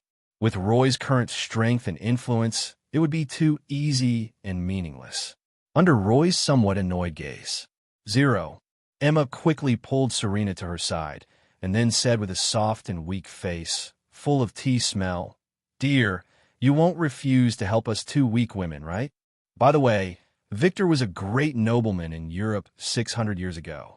The great nobles, the immortal species, symbolized two words: rich." Roy immediately stopped caring about Emma's little tricks and looked at Selena with sparkling eyes. Selena naturally knew what Roy meant and said, "Victor's castle is in the Cherna River Valley in the southern Carpathian Mountains. It's the headquarters of the Jinting clan. The Jinting clan is now presided over by Elder Amelia. Victor and Marcus are in deep sleep. Besides that, in the castle headquarters, there are gargoyles, ghouls, and other dark creatures nesting outside. Get the truth and return to nature." Selena betrayed Victor and the Jinting clan's secrets so neatly and efficiently. At the moment, it was already late at night. It's time for older members like the 11-member committee to take a break. Roy simply sent everyone away and then directly opened a portal several times the size in the conference room. Outside the portal is the Cerna River Valley in Romania. In the extremely gloomy, deep mountain valley, there are dense and withered forests. At the same time, deep in the woods, an extremely large ancient castle was vaguely visible, located at the source of the valley. The coordinates provided by Selena are very accurate. It can help us find the river valley without alerting the enemy. On the contrary, Emma became a little scared after taking a look at the environment on the other side of the portal. It's not that I'm afraid, but I don't like it. This place is so shabby, dirty, and eerie, and it smells like rotting corpses and blood. Okay, baby, the vampire castle. Does it have to be built on the sunny beaches of Miami? Definitely. A place like this where there's no sunlight even during the day is suitable for vampires to live. Anyway, I don't want to go, dear. I'm wearing Valentino's classic shoes today. Emma, you were the one who suggested this. But dear, when I bought shoes, I also got a pair of Valentino monogram shoes for free. Don't worry, baby. Just wait at home. I'll take care of everything. I love you so much. People often say that women are fickle, but in fact, men have no bottom line when it comes to some things. Walk through that portal. Arriving at the eerie and cold Cherna Valley, Serena accidentally discovered that Roy's serious and shameless expression was actually a little cute. Selena didn't know why this happened, as she had always hated $P. Is it because Roy is handsome? But I'm not a fanatic about looks. For hundreds of years, except when she was asleep, Selena was basically dominated by hatred and was always in an extremely tense war with werewolves. So Serena didn't know it. When she reached an agreement with Emma, she had actually already tacitly accepted Roy. This is a subconscious spiritual reliance. It was precisely because of the spiritual closeness of 347 that Selena did not find Roy's LSP appearance annoying. Instead, she felt that Roy had a unique kind of gentleness and thoughtfulness, as well as a humorous and cute personality. Roy had no idea what Serena was thinking. After arriving at the Cerna Valley, Roy had already entered combat mode. He gave Lucian, who was following him, a look and said, "Go find all the garbage hidden around the castle. Today, I will completely wipe out the entire Jinting clan from the entire world, leaving not a single blade of grass or a single tree behind." Helping Selena and Lucian to avenge themselves is not Roy's sole purpose. In fact, it was just a matter of convenience. From the very beginning, Roy was very clear about his purpose in coming out of the Magician Tower. He wanted to destroy one faction, make an example of another, and frighten all the deep-sea predators that were circling the natural group and ready to make a move. At the same time, as long as you are ruthless enough, the power you display will be shocking enough. As a result, the personal connections of the two giants, the Osborne group and the Lucius family, will also be temporarily cut off. It starts when the Osborne group and the Lucy's family instigated the dark forces to take action. Roy never intended to leave any chance of survival for these two capital giants. If Roy hadn't been worried about his magician civilization plan being exposed, he would have released Mordo, Lao Wang, and even dozens of official magicians and hundreds of magic apprentices in the Magician Tower long ago. That was a true sweep, a crushing and all-encompassing blow, enough to shake the entire world. Dimension Mephisto is, after all, a huge mountain pressing down on the material world. Roy's thoughts are racing, and after Roy's order was issued, Lucian came with an unprecedented grim smile on his face and instantly transformed into a nearly 3-meter-tall gray-white werewolf. He sniffed with his nose and rushed into the dense forest like a river with more than 20 elite werewolf warriors. Ouch! The howling of wolves suddenly rang out. What followed was even more intense gunfire and roars. In the jungle, the dead trees rustled and shook, and countless dark creatures were awakened. Seeing this scene, Selena came back to her senses instantly, drew out her 2 guns, and prepared to charge directly into the battle. But just at this moment, Roy reached out and grabbed Serena, saying with contempt, "Leave these peripheral ants to the Hound Battalion to deal with them. If the Hound Battalion can't even handle these bastards, it's of no use in the future." After saying that, Roy opened the portal again and came directly to the gate of the Jinting Castle. Rumble. The moment the portal opened, the stone sculpture of the evil beast on the castle wall suddenly came alive like a devil, with sharp teeth, claws, and hooks, flapping its wings and rushing towards the portal to kill. It's a gargoyle, the guardian beast that Victor got from Dracula's castle. These dark creatures are indestructible. Their only weakness is... Selena saw the gargoyle behind the portal, reminded Roy, and prepared to start the battle. And just at this moment, Roy just moved his finger, and the portal became like a circle of heaven and earth, sometimes larger and sometimes smaller, moving back and forth, cutting the gargoyles into pieces. The battle ended quickly. The portal quickly became fixed again. Roy then looked at Serena and said with a half-smile, "Serena, what did you just say?" Selena rolled her eyes at Roy and almost shot Roy's face in pieces with her double guns. "As soon as I left Emma for a minute, he started teasing me. This B*** D is so bad. I absolutely cannot let him succeed so easily." "Wait, what is this?" Selena was just stunned, and Roy's big hand had already wrapped around her slender waist. Serena instinctively wanted to open Roy's big hand. But at this moment, Roy jumped with Selena in one hand, passed through the portal, and came to the side of the wall next to the gate. At the same time, a large number of magic-breaking bullets were fired at the place where the 2 men were originally standing. Serena blushed slightly, thinking that she might have misjudged Roy. Roy's eyesight was so good that he could see nothing in the darkness, so he naturally saw Serena's expression. He suddenly leaned over to her ear and whispered, "Serena, darling, Are you thinking about this? Serena froze, gave Roy a coquettish roll of the eyes, and said, "Stop it. It's the Jinting Patrol. They've been prepared for this and have been issued special weapons to break the enemy's weapons."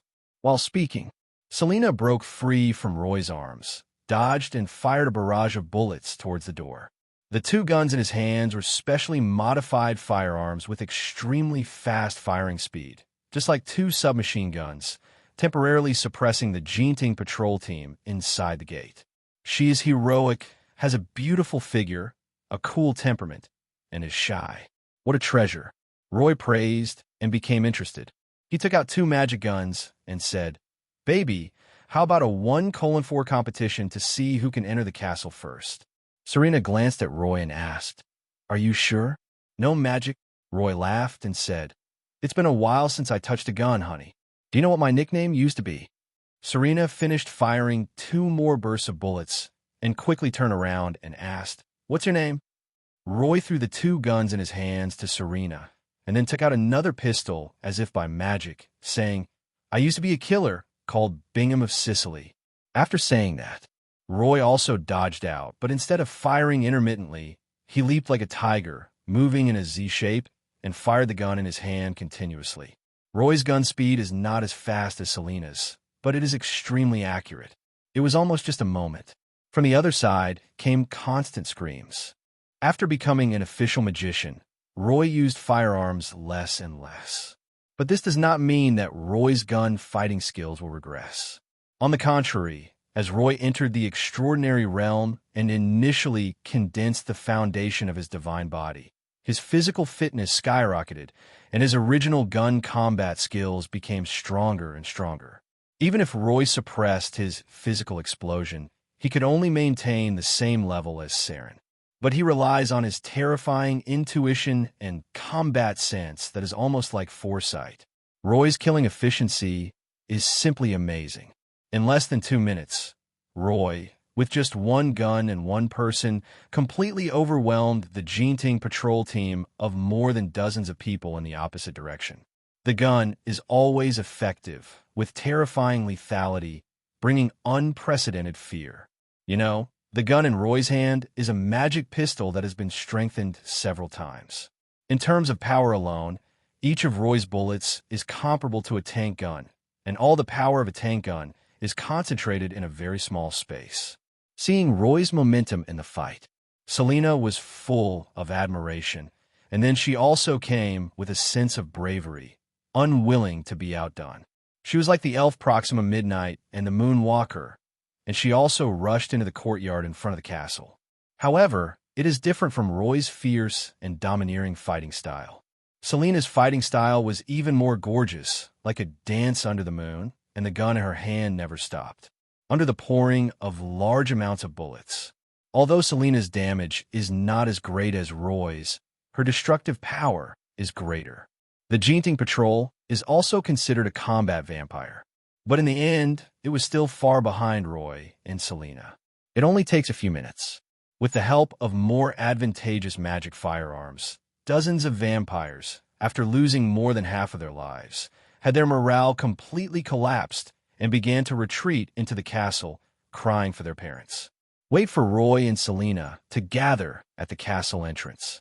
The originally simple and luxurious steps, pillars, carvings, and even the gate were all smashed to pieces. Serena glanced at Roy proudly and said, "Not bad, but I didn't lose." Roy smiled and said, "So, do you want me to praise you, baby?" Serena became more arrogant. Her eyes were charming, and she raised her head and said, "Humph, who wants you to be happy?" After saying that, Selena flashed directly into the hall of the castle and entered combat mode again. There seemed to be a crescent shadow flickering behind her, and she constantly killed the vampires in the castle. At the moment, there were not many vampires in the Jinting castle, only less than 200. Most of the vampires of the Jinting clan were sent to New York. It seems that they were all killed by Robert. After entering the castle, Roy did not continue to take action, but just strolled in the castle, going up the stairs, and at the same time looking at Selena's heroic figure with increasing admiration. This is much more exciting than watching a movie. Walk all the way to the second floor of the castle, and then follow the traces of battle everywhere to the back of the castle. I have to say, these vampires know how to enjoy themselves. The entire castle is based on relatively cold tombstones, paved with crystal bricks and covered with werewolf fur. Even the candlesticks on the wall are made of pure gold inlaid with gems. Moreover, the location and layout of the entire castle seem to have a sense of feng shui treasureland. A trickle of cold magic, like a stream, followed the mountain breeze and the water vapor in the valley, and sank into the passage of the ancient castle. After repeated cycles, it was filtered into extremely pure, dark magic. This is serious magic. In this magic-free environment where the magic power of the entire earth has completely disappeared, it is extremely rare that dark magic suitable for vampires can still gather here. Otherwise, don't search too hard.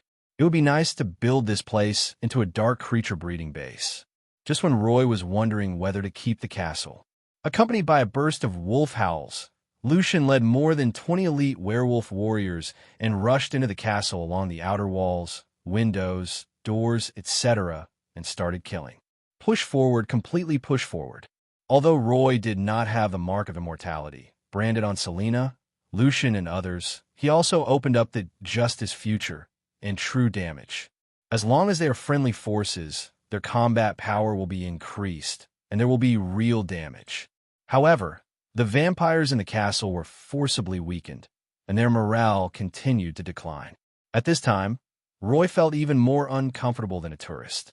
After about 20 minutes, when Roy came to the residential area behind the castle, in a relatively hidden underground forbidden hall, Selena, Lucian, and others are confronting a group of elite vampires wearing full body armor. Especially the vampire leader in the team. His armor was not only gorgeous and sturdy, but also covered with dense blood-colored magic patterns, emitting a faint halo. In his hand was a magic sword that was also very luxurious, sharp, and extremely dazzling. Obviously, this elite vampire group is far from as simple as imagined. At least, for Selena, Lucian, and others, they were not completely sure that they could defeat the other party. Roy's arrival was silent and did not attract anyone's attention. In other words, those elite vampires don't take a human like Roy seriously. Selena, I never thought you would collude with these disgusting dogs and betray your own tribe. Captain Cruz has already led people to wake up the elders. Today, you dare to walk into a trap. This is where you will be buried. The leading vampire leader was very cautious. Even though he had a certain advantage, he still firmly controlled his position and formed a battle formation with the vampire guards behind him. And behind this group of vampires, there is another team that is trying to wake up Marcus and Victor. In this confrontation, Lucian was a little angry and said, Selena, my tribe, and I will open a path for you. We can't wait any longer. Clang! As Lucian finished speaking, the sound of a sword piercing the ground was heard. But the vampire leader on the opposite side drew a spark on the ground with the long sword in his hand, igniting layers of silver flames, emitting the scent of mithril and holy flame. There is no doubt that this sword is specially designed to restrain vampires and werewolves. If Roy saw it right, this should be a holy cross sword from the Vatican. However, for some reason, it fell into the hands of the Jinting clan and was transformed into a deterrent and execution sword for the vampire guards. People know their own weaknesses best. These vampires are so lucky. Ever since he realized the nature of the world where the strong prey on the weak, Roy has been labeling himself as the Mafia, repeatedly emphasizing that he is not a good person. But compared to pure scum like vampires, Roy felt that he was still too kind. Use the Holy Cross sword of the Vatican to threaten, intimidate, and punish your own people. What's the difference between this and some politicians from island countries who are living a good life and using the U.S. military presence to intimidate and enslave their citizens? When Roy saw the Holy Cross sword, he could guess that these high-ranking members of the Golden Court blood clan must have close ties with the Holy See. Perhaps the Holy See is behind these Golden Court blood clans. Otherwise, the origin of the Holy Cross sword cannot be explained. A Holy Cross sword of this level, even if it was placed in the church before the decline of mythology, is definitely a semi-artifact level, and even the spirit of an angel is sealed inside. There is no doubt that the angel's spirit sealed deep within the sword is the purpose of guarding against the top brass of the Jinting blood clan. The situation in the Forbidden Area is becoming increasingly tense, just when Selena and Lucien were eager to take action. But Roy suddenly appeared in front of the group of vampire guards. Mind-shattering, hysteresis field, holy light suppression. The triple magic directly controlled the situation, making those vampire guards seem to have entered an extremely heavy pool of hydrochloric acid and mercury, feeling both painful and struggling. Only the vampire leader, relying on the immunity provided by the holy cross sword in his hand, was able to move. But even so, the vampire leader's movements were slowed down by half. When a vampire leader raised his sword with all his strength, ready to fight Roy to the death, Roy sneered disdainfully, snatched the holy cross sword from his hand as if he were eating and drinking water, and then kicked him in the chest. Bang! The vampire leader, who was at the third ring level, couldn't even put up the slightest resistance under Roy's suppression. He was kicked dozens of meters away and stuck to the distant wall like a broken tomato. At the same time, Roy played with the holy cross sword in his hand. With a casual stroke of Roy's hand on the sword blade, layers of blood-colored magic patterns were wiped away. The moment those seals disappeared, a ray of ultimate holy light bloomed from the sword.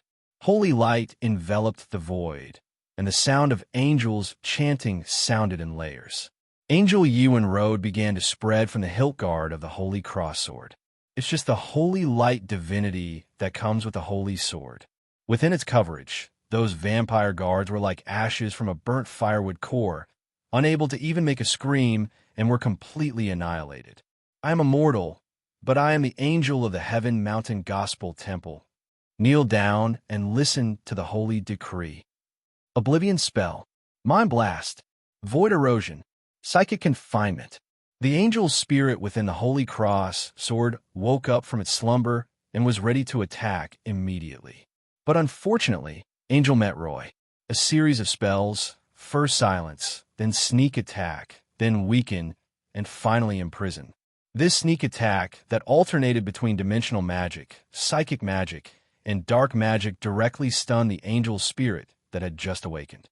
What followed were layers upon layers of Sidorak's scarlet chains. After the confused angel was imprisoned by the crimson power, Roy just took out a sealing orb and completely sealed the gospel angel, who had a strong, exotic aura. This thing has an exotic aura that comes from another universe. This is not some native universe product like Dimensional Mephisto or Hellish Mephisto, but a serious existence from the Chaos Star realm. Roy can't handle this thing, so he has to hand it over to Teacher Ancient One and let him take a closer look.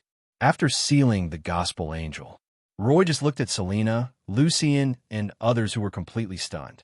Just now, when the gospel angel spirit appeared, people like Selena, Lucien, and others felt like they were about to melt. This kind of existence is simply not something that Selena, Lucien, and others can resist. Being said to have resisted, or even looking at it, would break one's soul. However, it is such a terrifying existence.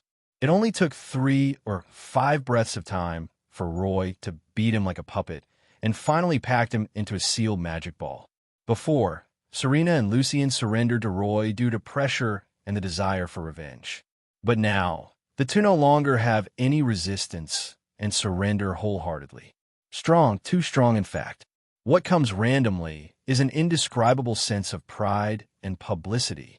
With the boss in charge, revenge is just around the corner. Looking at Selena's watery eyes, Lucian's eyes were fanatical. Roy shrugged and said, "You guys should keep going. Old Victor is about to come out." After thinking for a while, Roy cast a holy light immunity spell on Selena and handed the holy sword to her. After Selena took the holy cross sword, she instinctively put the magic gun at her waist, her eyes sharp.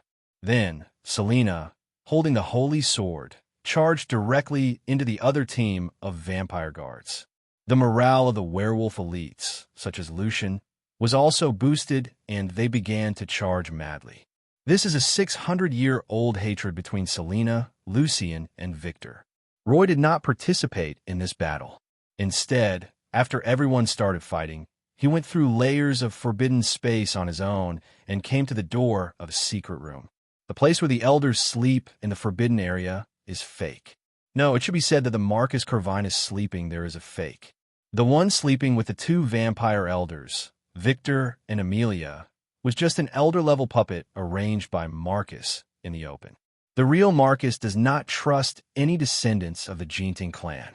The hidden room where Roy is located is where Marcus is truly buried. Being cunning and shrewd is not just talk.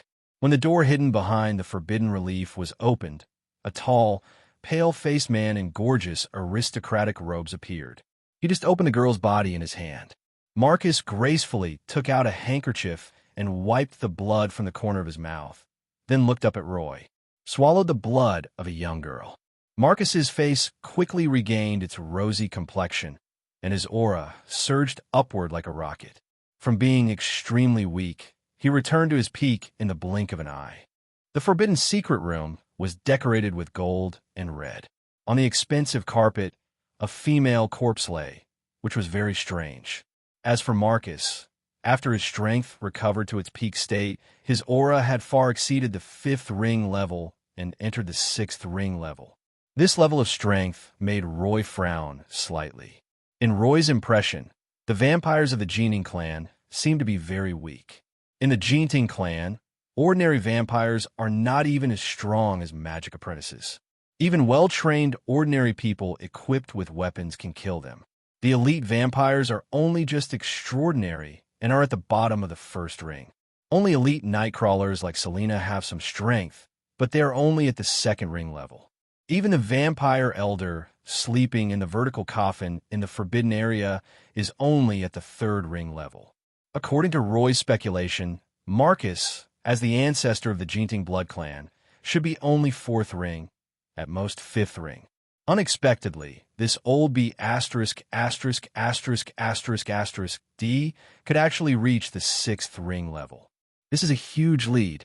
Even if all the vampires in the Jinting clan were to support Marcus alone, it wouldn't be enough. The power of a vampire is very complex.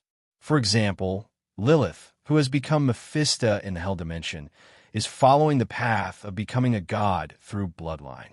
Count Dracula, who took the path of 983, became a god through magic. Cain took the path of racial deification. There are even ways to become a god through killing like the Archduke the Impaler, ways to become a god through sucking blood like the Countess Elizabeth, ways to become a god through cursing like Princess Lamia, and so on. As for the Jinting clan, without any foundation, its evolutionary path was very chaotic. However, just by looking at the action style in the past 100 years, we can also see some clues. Evolve the perfect blood and continuously expand the clan. This is a typical pyramids-type approach that is based on bloodline and supplemented by racial support. There is no doubt that this approach is also the approach used by most of the 13 vampire clans today. But this kind of evolution is simply not capable of creating a drastic gap. Not to mention, someone like Marcus is 3 levels higher than the vampire elder he personally embraced. This is not normal, very abnormal. Separated by a door. Roy saw through Marcus's strength almost instantly, but this also gave him a strange feeling. But just when Roy was a little dazed. But Marcus didn't have any hesitation. In the instant the door opened, Marcus turned into a shadow, his sharp claws tearing towards Roy's throat. The 6th ring level is comparable to the 3rd stage Fat Man Thor. Perhaps in many aspects such as strength, magic, defense, recovery, etc., Marcus cannot compare with Thor. But in terms of pure speed and lethality, Marcus is no slouch. At least, this kind of lethality is enough to threaten Roy. It's just a door, only about 10 meters away.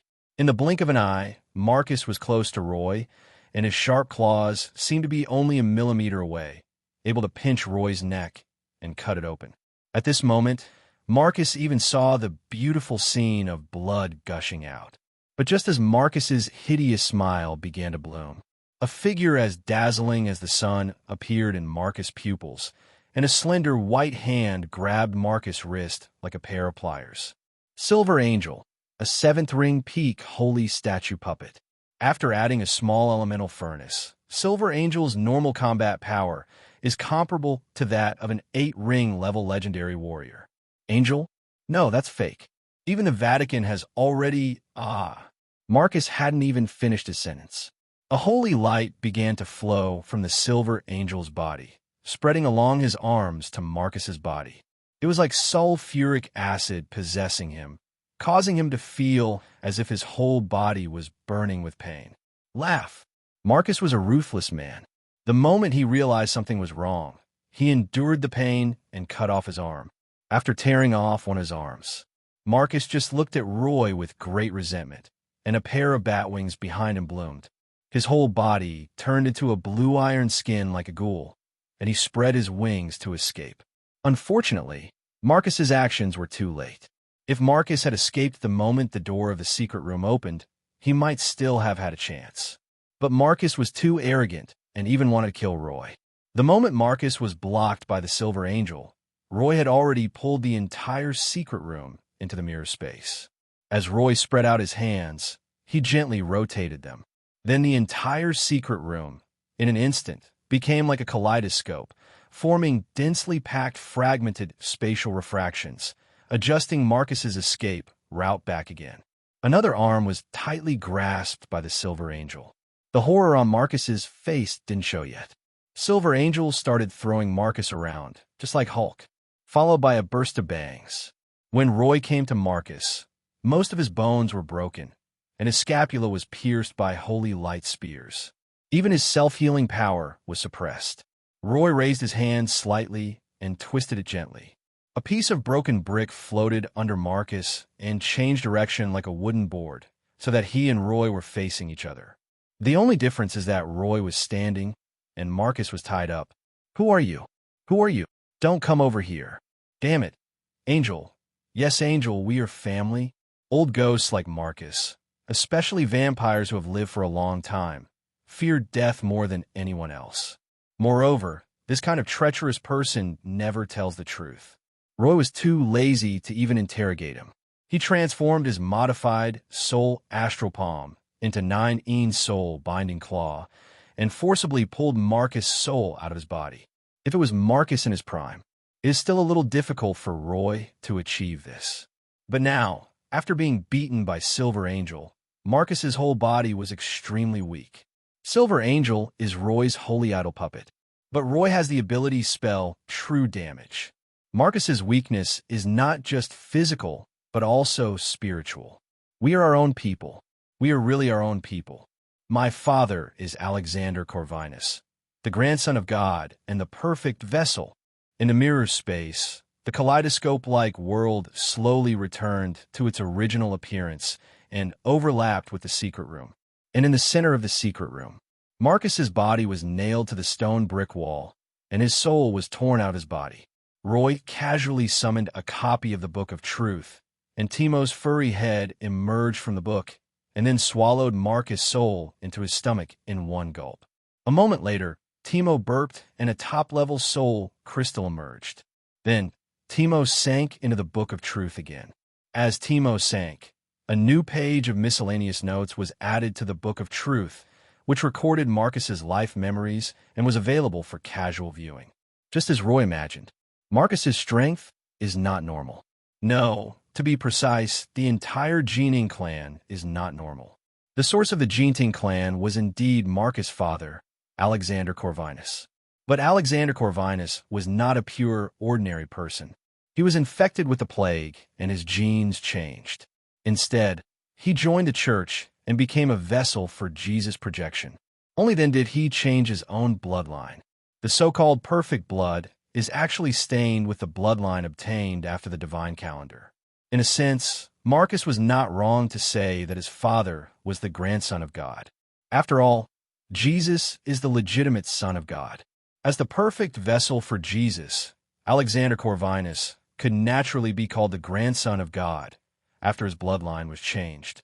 However, although Alexander Corvinus was a perfect vessel, His bloodline was not pure and could not be inherited in its entirety. At least, neither of Alexander's two sons could achieve immortality. At the same time, Alexander's two sons, Marcus and William, did not mutate into vampires and werewolves after being bitten by vampire bats and bloodthirsty wolves.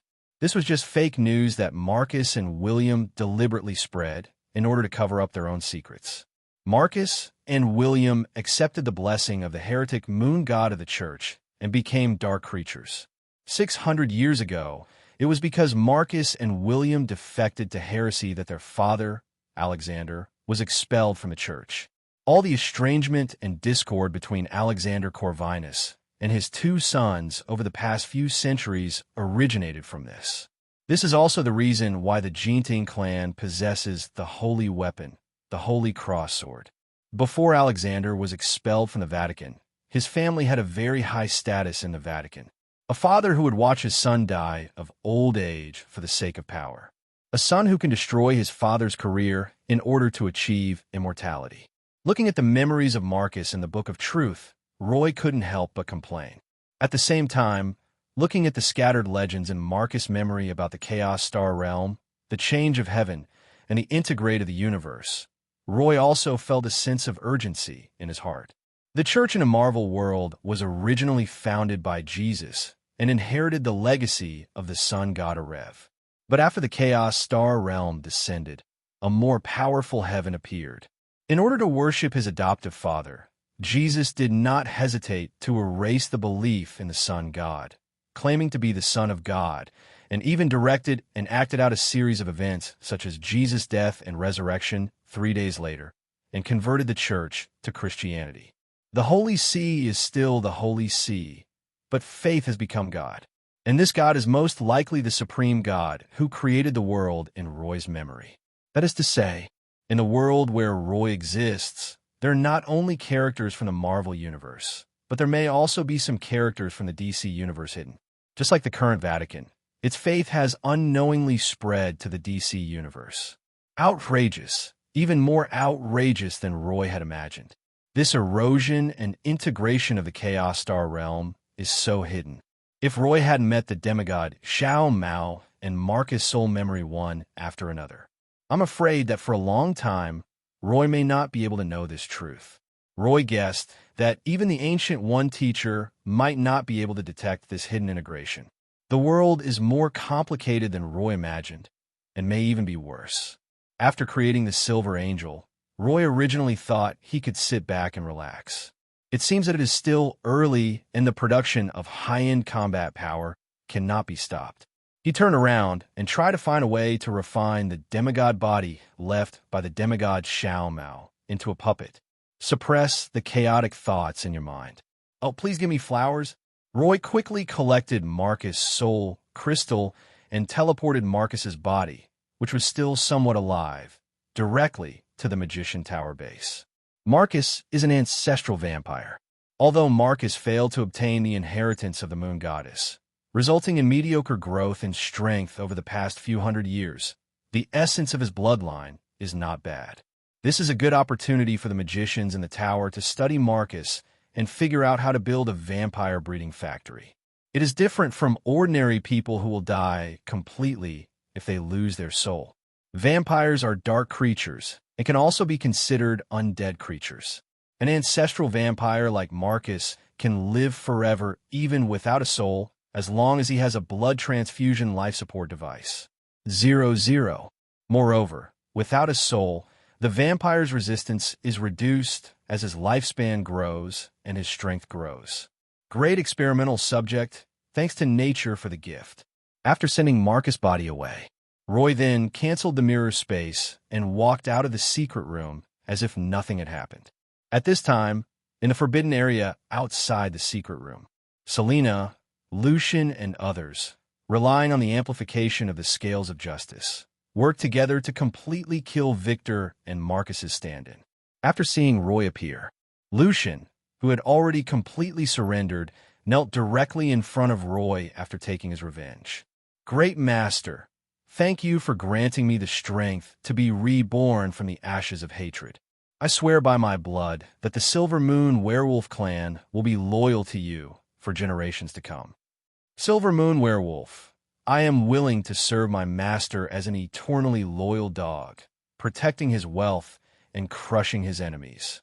Hundreds of years of obsession with revenge completely dissipated, making Lucian seem like a fanatical follower of Roy. Although Roy was not very happy about this, he was also very satisfied with the other party's attitude. Then, Roy waved in that direction. Selena came to Roy very obediently and snuggled in his arms. Roy nodded and said, "Let's go." The Jinting clan still has one last hidden danger. If you solve this hidden danger, your loyalty will be rewarded enough. The advent of the Chaos Astral Realm and the integration of the world caused a great distortion in the background of Underworld. In this way, in the original plot, William, who should have been imprisoned in an ancient castle deep in the mountains, was detained in a military base. Lithuania, a corner of Klaipėda port. This is the only ice-free port in Lithuania and also the base of Lithuania's only naval fleet. And Alexander Corvinus is now the supreme commander of this fleet.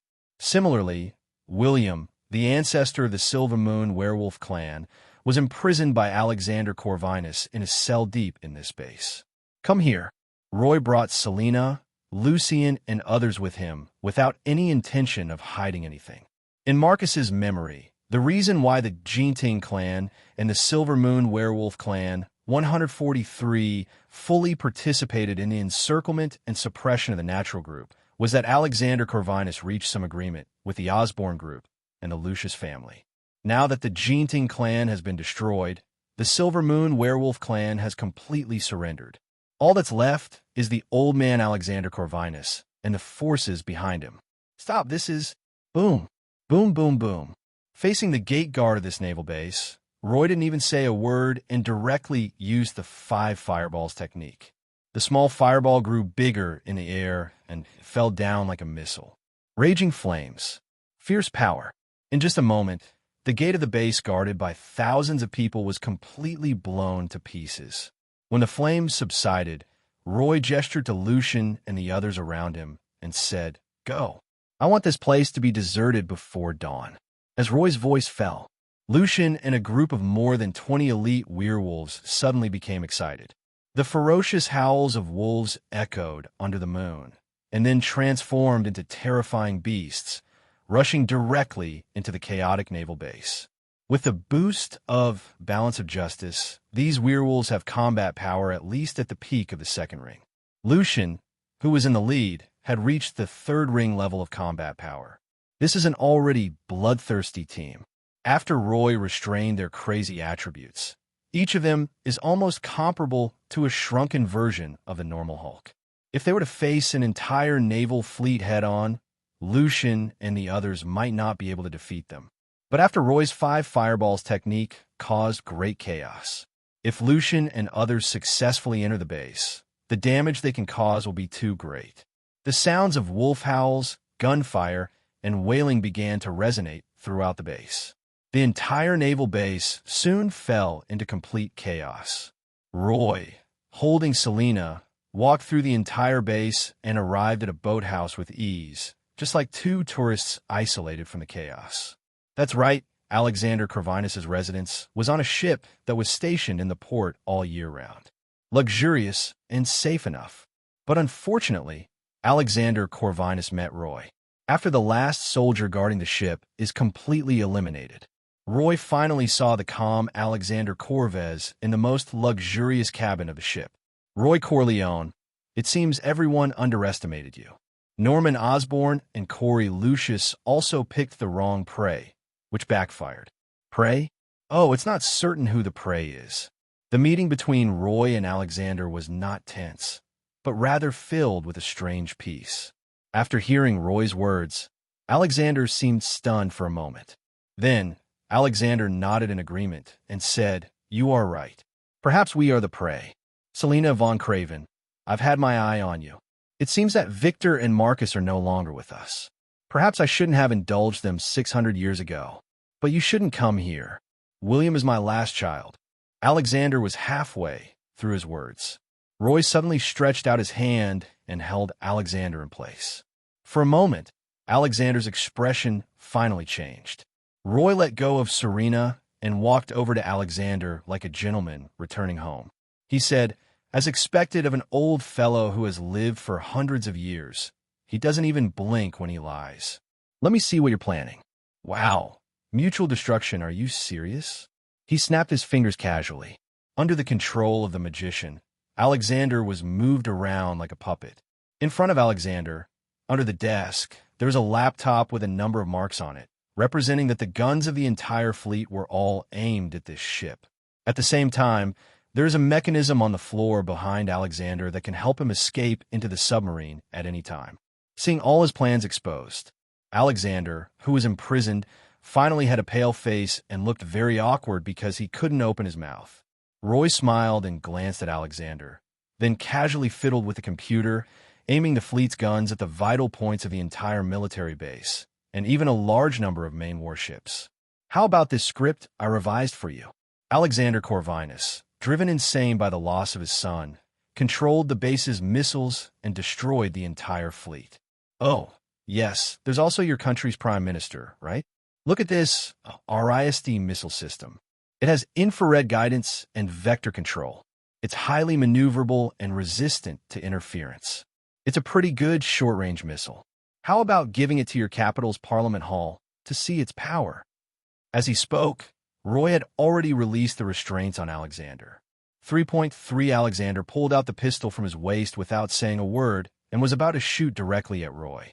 But at that moment, a silver light flashed, and Selena, holding the Holy Cross sword, cut off Alexander's right hand at the wrist without hesitation. Ah, devil, you are simply devils. If you do this, it will cause an international incident and even a war. Alexander screamed, covered his wrist, and shouted with a shrill look in his eyes. Roy used his magic to collect Alexander's flowing blood and refine it into essence. He glanced at him nonchalantly and said lightly, "Wasn't it you who started the war? You choose when to start, and I choose when to end. That's fair, isn't it?" Alexander's shouting stopped abruptly, his face a picture of defeat. Roy didn't know what kind of agreement was reached between Alexander Corvinus, the Osborne group, and the Lucius family, but the result was the same anyway. Originally, Roy thought that just destroying the Golden Court Blood Clan, the Assassin Brotherhood, etc. was not enough. But unexpectedly, there is a surprise behind Jining Blood Clan. A fleet plus the brain of a country. The weight of this chicken is definitely enough to scare the monkeys watching it to the point of peeing. In the Naval Fleet's command room, Roy had already entered all the targets into the attack list, and then summoned Alexander's severed hand, ready to directly verify the fingerprint and launch the attack. Watching Roy's series of smooth movements, Alexander felt his knees on the spot, begging almost in pain, "No, please stop. This is my fault. I was greedy and wanted to use the Osborne Group's biotechnology to treat William. I wanted to use the Luce family's blood supply chain to strengthen the Jinting clan. All the sins are on me. Don't vent your anger on the people in the capital. They are innocent. You can take my perfect blood. It can make people immortal. It can eliminate Serena's weakness." In the ancient castle deep in the mountains, the reason for Nanza's great strength was found. The Lucas family, using the largest blood supply chain in the entire underground world, provided assistance to Marcus. The person who brokered this agreement was undoubtedly Vice Admiral Alexander. Looking at Alexander's extremely sad face, Roy suddenly showed a sunny smile. But in Roy's hands, the movements did not stop for a moment. Bang! As the last key was turned on, a countdown began to tick on the laptop. 3 minutes. At Alexander's current bleeding rate, he probably wouldn't be able to see the grand fireworks scene. At this time, Roy had already completely refined the blood essence potion in his hand. It looked like a crystal clear golden crystal and was extremely beautiful. Only then did Roy say, "Sorry, Alexander. Look, I no longer have any use for your perfect blood. How about, after we leave, you try to turn this thing off yourself?" Alexander trembled all over and was about to burst into curses. Unfortunately, at the moment, Roy had stretched out his hand to open a portal and took Selena directly to the place where William, the ancestor of the werewolves, was imprisoned. "Ah, devil, you will go to hell. I'm waiting for you there." The portal gradually disappeared. In this cell, it seemed that Alexander's cries could not be heard. Roy casually dripped the blood essence potion in his hand into Selena's mouth, and then looked at the silver werewolf opposite that was trapped by layers of chains. Different from those werewolves of Lucian, the werewolf in front of me looks more like a wolf than a human. In the process of evolution, this werewolf took the wrong path. According to Marcus's memory, the two brothers Marcus and William, who were blessed by the moon goddess, had no inheritance or experience. Most of the time, they had to grope their way forward on their own. Marcus was the first to find the direction of bloodline evolution by sucking blood and shared it with William. Unfortunately, this kind of bloodline evolution is more suitable for vampires. For werewolves, the evolution of their bloodline means reversion to their ancestors. When William started this evolution, he could no longer return to human form. Later, the animal nature in him even began to overwhelm his humanity. It is precisely because of this that William was imprisoned. A big part of the reason why Marcus has such deep feelings for William is because of guilt. This is the disadvantage of having no knowledge and no inheritance. Definitely, William's situation is not difficult for Roy to solve. To tame the beast, just castrate it and whip it a few more times. However, compared to taming a werewolf, he prefers to raise a real tengu. Well, before castrating it, perhaps it could be sent to the plain plantation for a series of breeding to initially cultivate the ecological circle of the plain plantation. That's right, do it. A large amount of essence and blood was extracted from William's body to be used to refine bloodline evolution potion. Wait until William is completely weakened. Roy just casually untied the chains on William, then opened the portal and sent him into the plain plantation. Today's plain plantation already has a small forest. In that forest, there were many kinds of animals that Roy had people collect.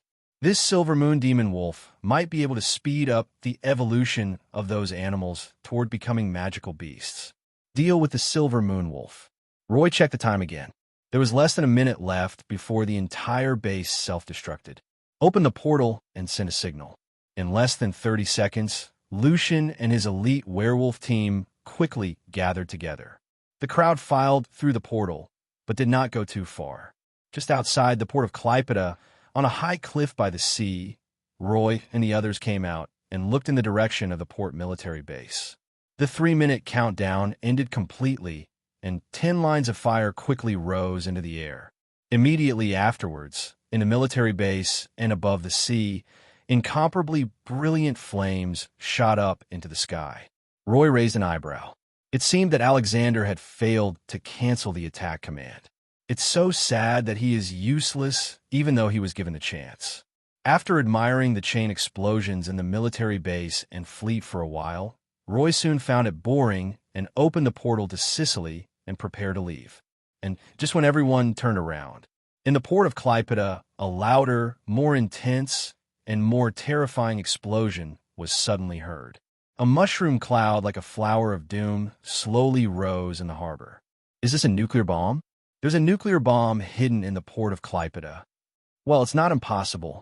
Klaipeda is the only ice-free port in the Baltic Sea connecting Europe and Asia, and it's also a huge black market.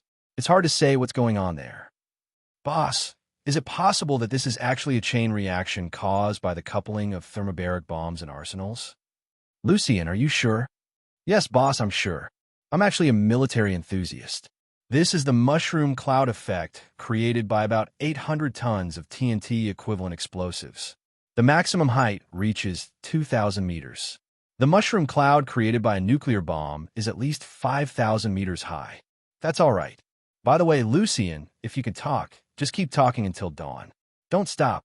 At 3 o'clock in the morning at the port of Klaipeda, a burst of fire and a mushroom cloud shot up into the sky, shocking everyone within a radius of 100 miles.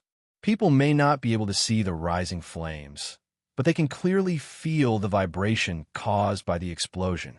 just as the surrounding military police, reporters, and other people were rushing frantically to the port of Klaipėda. A series of short-range missiles directly hit the capital of Lithuania. Many key places, including the council hall, the prime minister's residential area, and luxurious manors, became targets of attack. An even more shocking flame rose in Litauan's heart. Almost immediately, news about the port of Klaipėda, the capital of Lithuania, began to sweep the world like crazy. It was around 2 p.m. in New York. In the Osborne Group, during a standing committee board meeting, the door suddenly slammed. Norman Osborn frowned, but let someone into the room. Then, a beautiful secretary with blonde hair and a nice, but with a hint of anxiety on her face, came to Norman Osborn with a tablet computer and whispered something in his ear.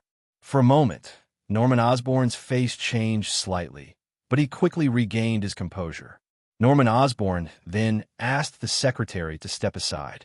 He then looked at the many board members present, a stiff smile on his face, and said, "Everyone, it seems our meeting will be delayed. News just came from Europe that Lithuania was attacked by terrorists and our branch was damaged." Norman Osborn hadn't finished speaking.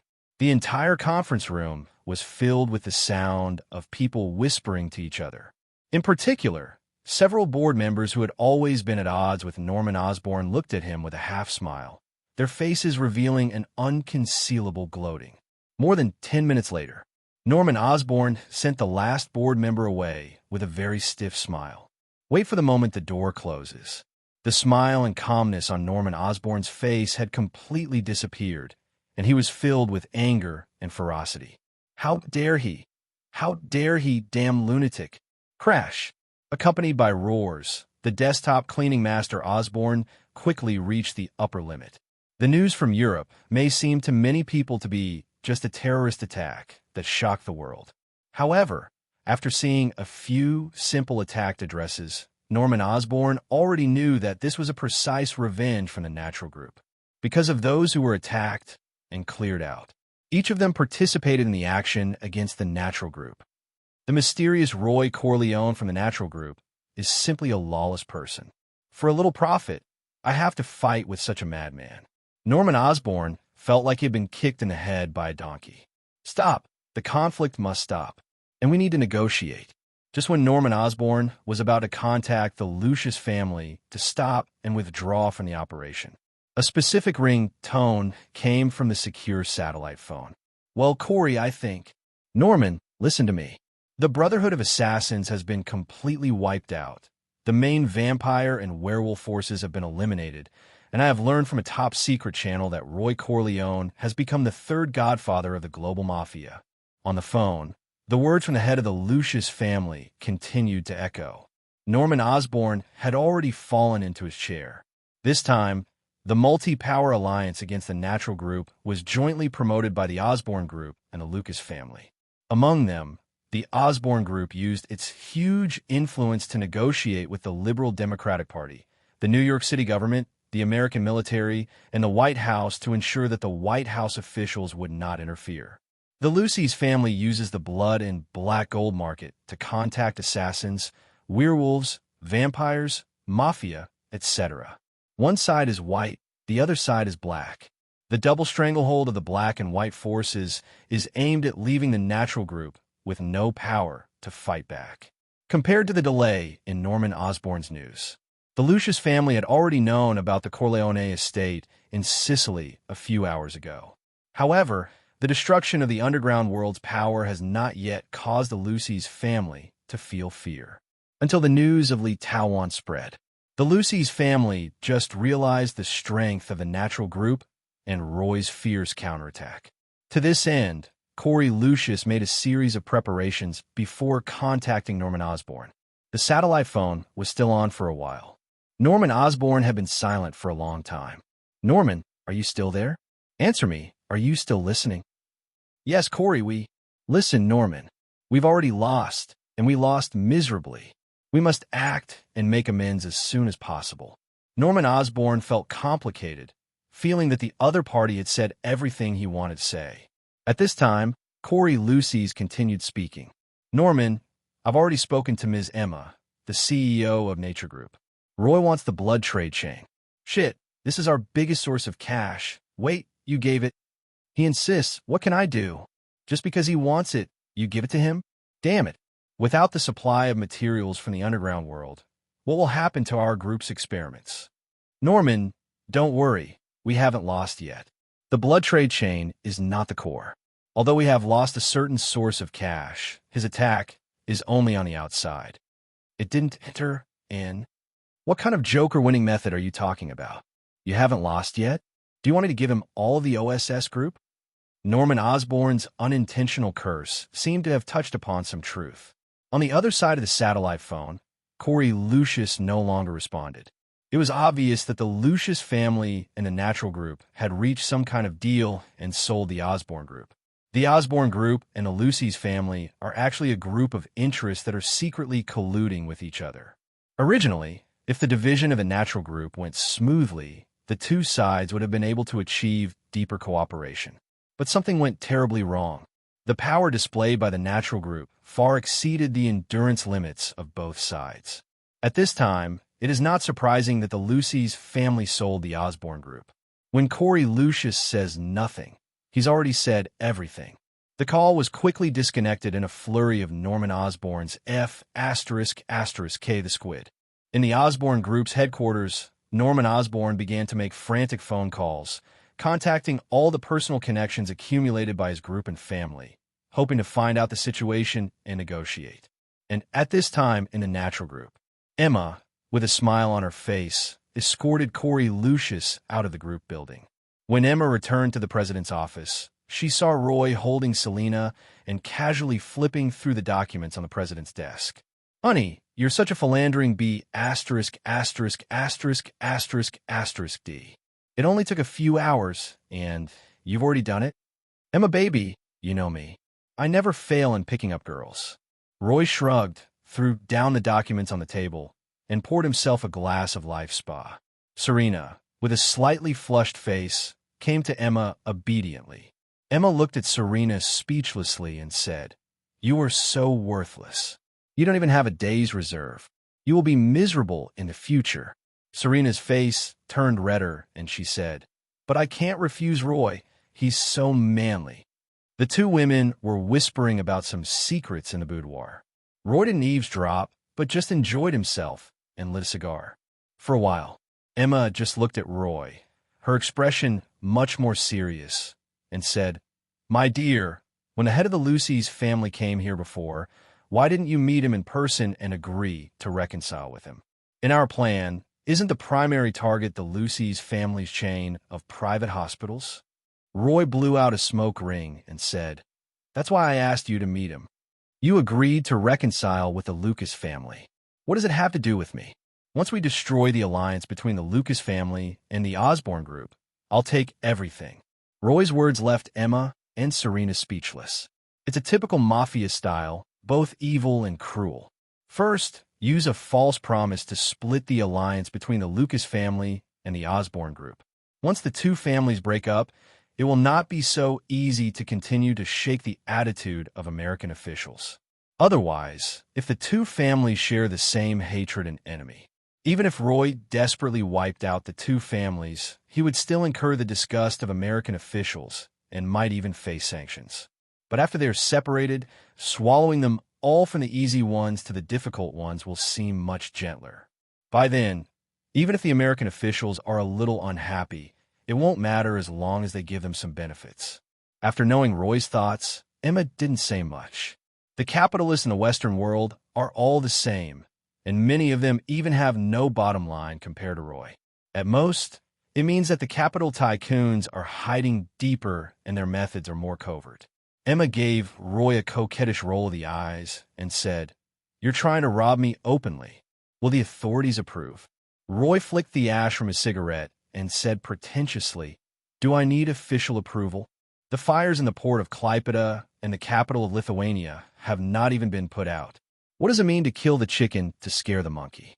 Unless America is determined to strangle the Natural Group at all costs, she simply cannot afford the cost of a falling out between the two sides." Even the Lucas family knew that Roy was the one who stole the bowl. Naturally, America would find out the truth. But even so, there is not a single piece of information about Roy in global news reports. Even the United States has begun contacting its allies and releasing various false information and fake news, preparing to take action against the other side and occupy the port of Klaipeda. The cover-up Roy gave was the perfect excuse. Alexander Corvinus was dissatisfied with the corrupt government and secretly launched a terrorist attack on the fleet. Such an unstable political situation does not qualify it to control the only ice-free port on the Baltic Sea's Eurasian route.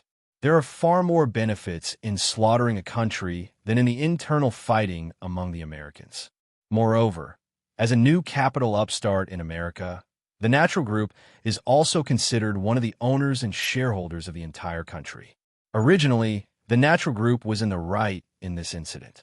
Defense and counterattack are also natural. If the American government's bias is too obvious, it will also make domestic investors feel uneasy. However, Tomei will still protect the Osborne Group and the Lushy's family. Emma, naturally perceptive in this area, quickly grasped the situation and snuggled into Roy's arms, coquettishly saying the White House and the military will definitely protect the Osborne Group. Honey, you must have other ideas. Tell me now, or you won't get Serena. Serena. Roy patted Emma's plump butt and said, "Baby, you're so smart. The White House and the military have indeed contacted me. They want us to exercise restraint for the time being and guarantee that the Osborne Group and the Lucas family will pay the price. I agree, but we will only negotiate with the Lucy's family and leave the Osborne Group alone. By then, everyone's attention will shift to the Osborne Group. When a tiger shows signs of weakness, do the other beasts in the jungle want to tear a piece of flesh from it? For what I understand, the Osborne family has a genetic disease and has been researching human strengthening serum at all costs. This madness has caused the Osborne Group's profits to drop significantly in recent years, and its board of directors is extremely dissatisfied with Norman Osborn." Emma's eyes lit up, and she said, "Honey, do you want to kick Norman Osborn out of the Osborne Group?" Roy laughed and said, "No, I'm going to give Norman Osborn a shove." "Emma." Roy played with Emma's smooth blonde hair and said, "Norman Osborn's human strengthening serum has been created, but it has a major flaw. It will give rise to an evil personality. Do you think Norman Osborn would take the risk of injecting himself with human strengthening serum if he were being hunted? Once Norman Osborn develops an evil personality, what do you think he will do?" Emma once worked in the Osborne Group and did a very good job. She knew Norman Osborn very well. After hearing Roy's words, Emma spoke instinctively. "He will take revenge on the betrayers, the hunters, and even us." Roy snapped his fingers and said, "Bingo! Emma, baby, are we afraid of retaliation? Let Norman Osborn destroy the Lucas family and even give the hunters some heavy damage and lessons. Then we'll make a superhero who kills the bad guys and saves New York." What do you think of this script? Before returning to America, Roy's idea was actually very simple: to defeat the Osborne Group and the Lucas family and kill all his enemies. However, the mushroom cloud that accidentally exploded in the port of Klaipeda made things worse. Although the mushroom cloud was not caused by a nuclear bomb, its power was terrifying and destroyed 2/3 of the port. It was precisely because of the ruins of the Klaipeda port that the American officials saw the opportunity to control this Eurasian channel and ice-free port.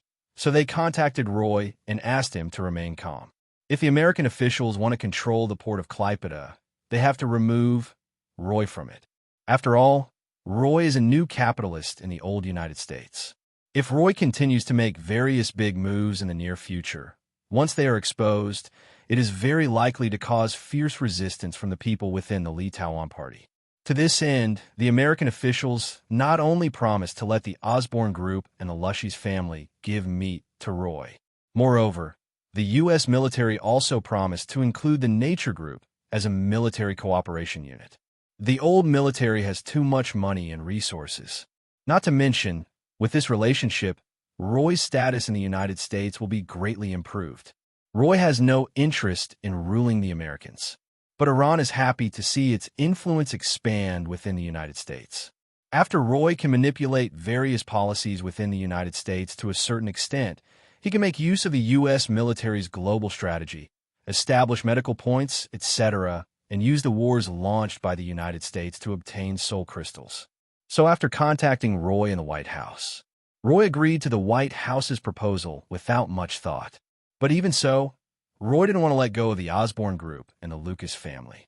Roy also used the intelligence gathered by the Black Widows and the Red House base to formulate the Green Goblin revenge plan and prepare to push Norman Osborn.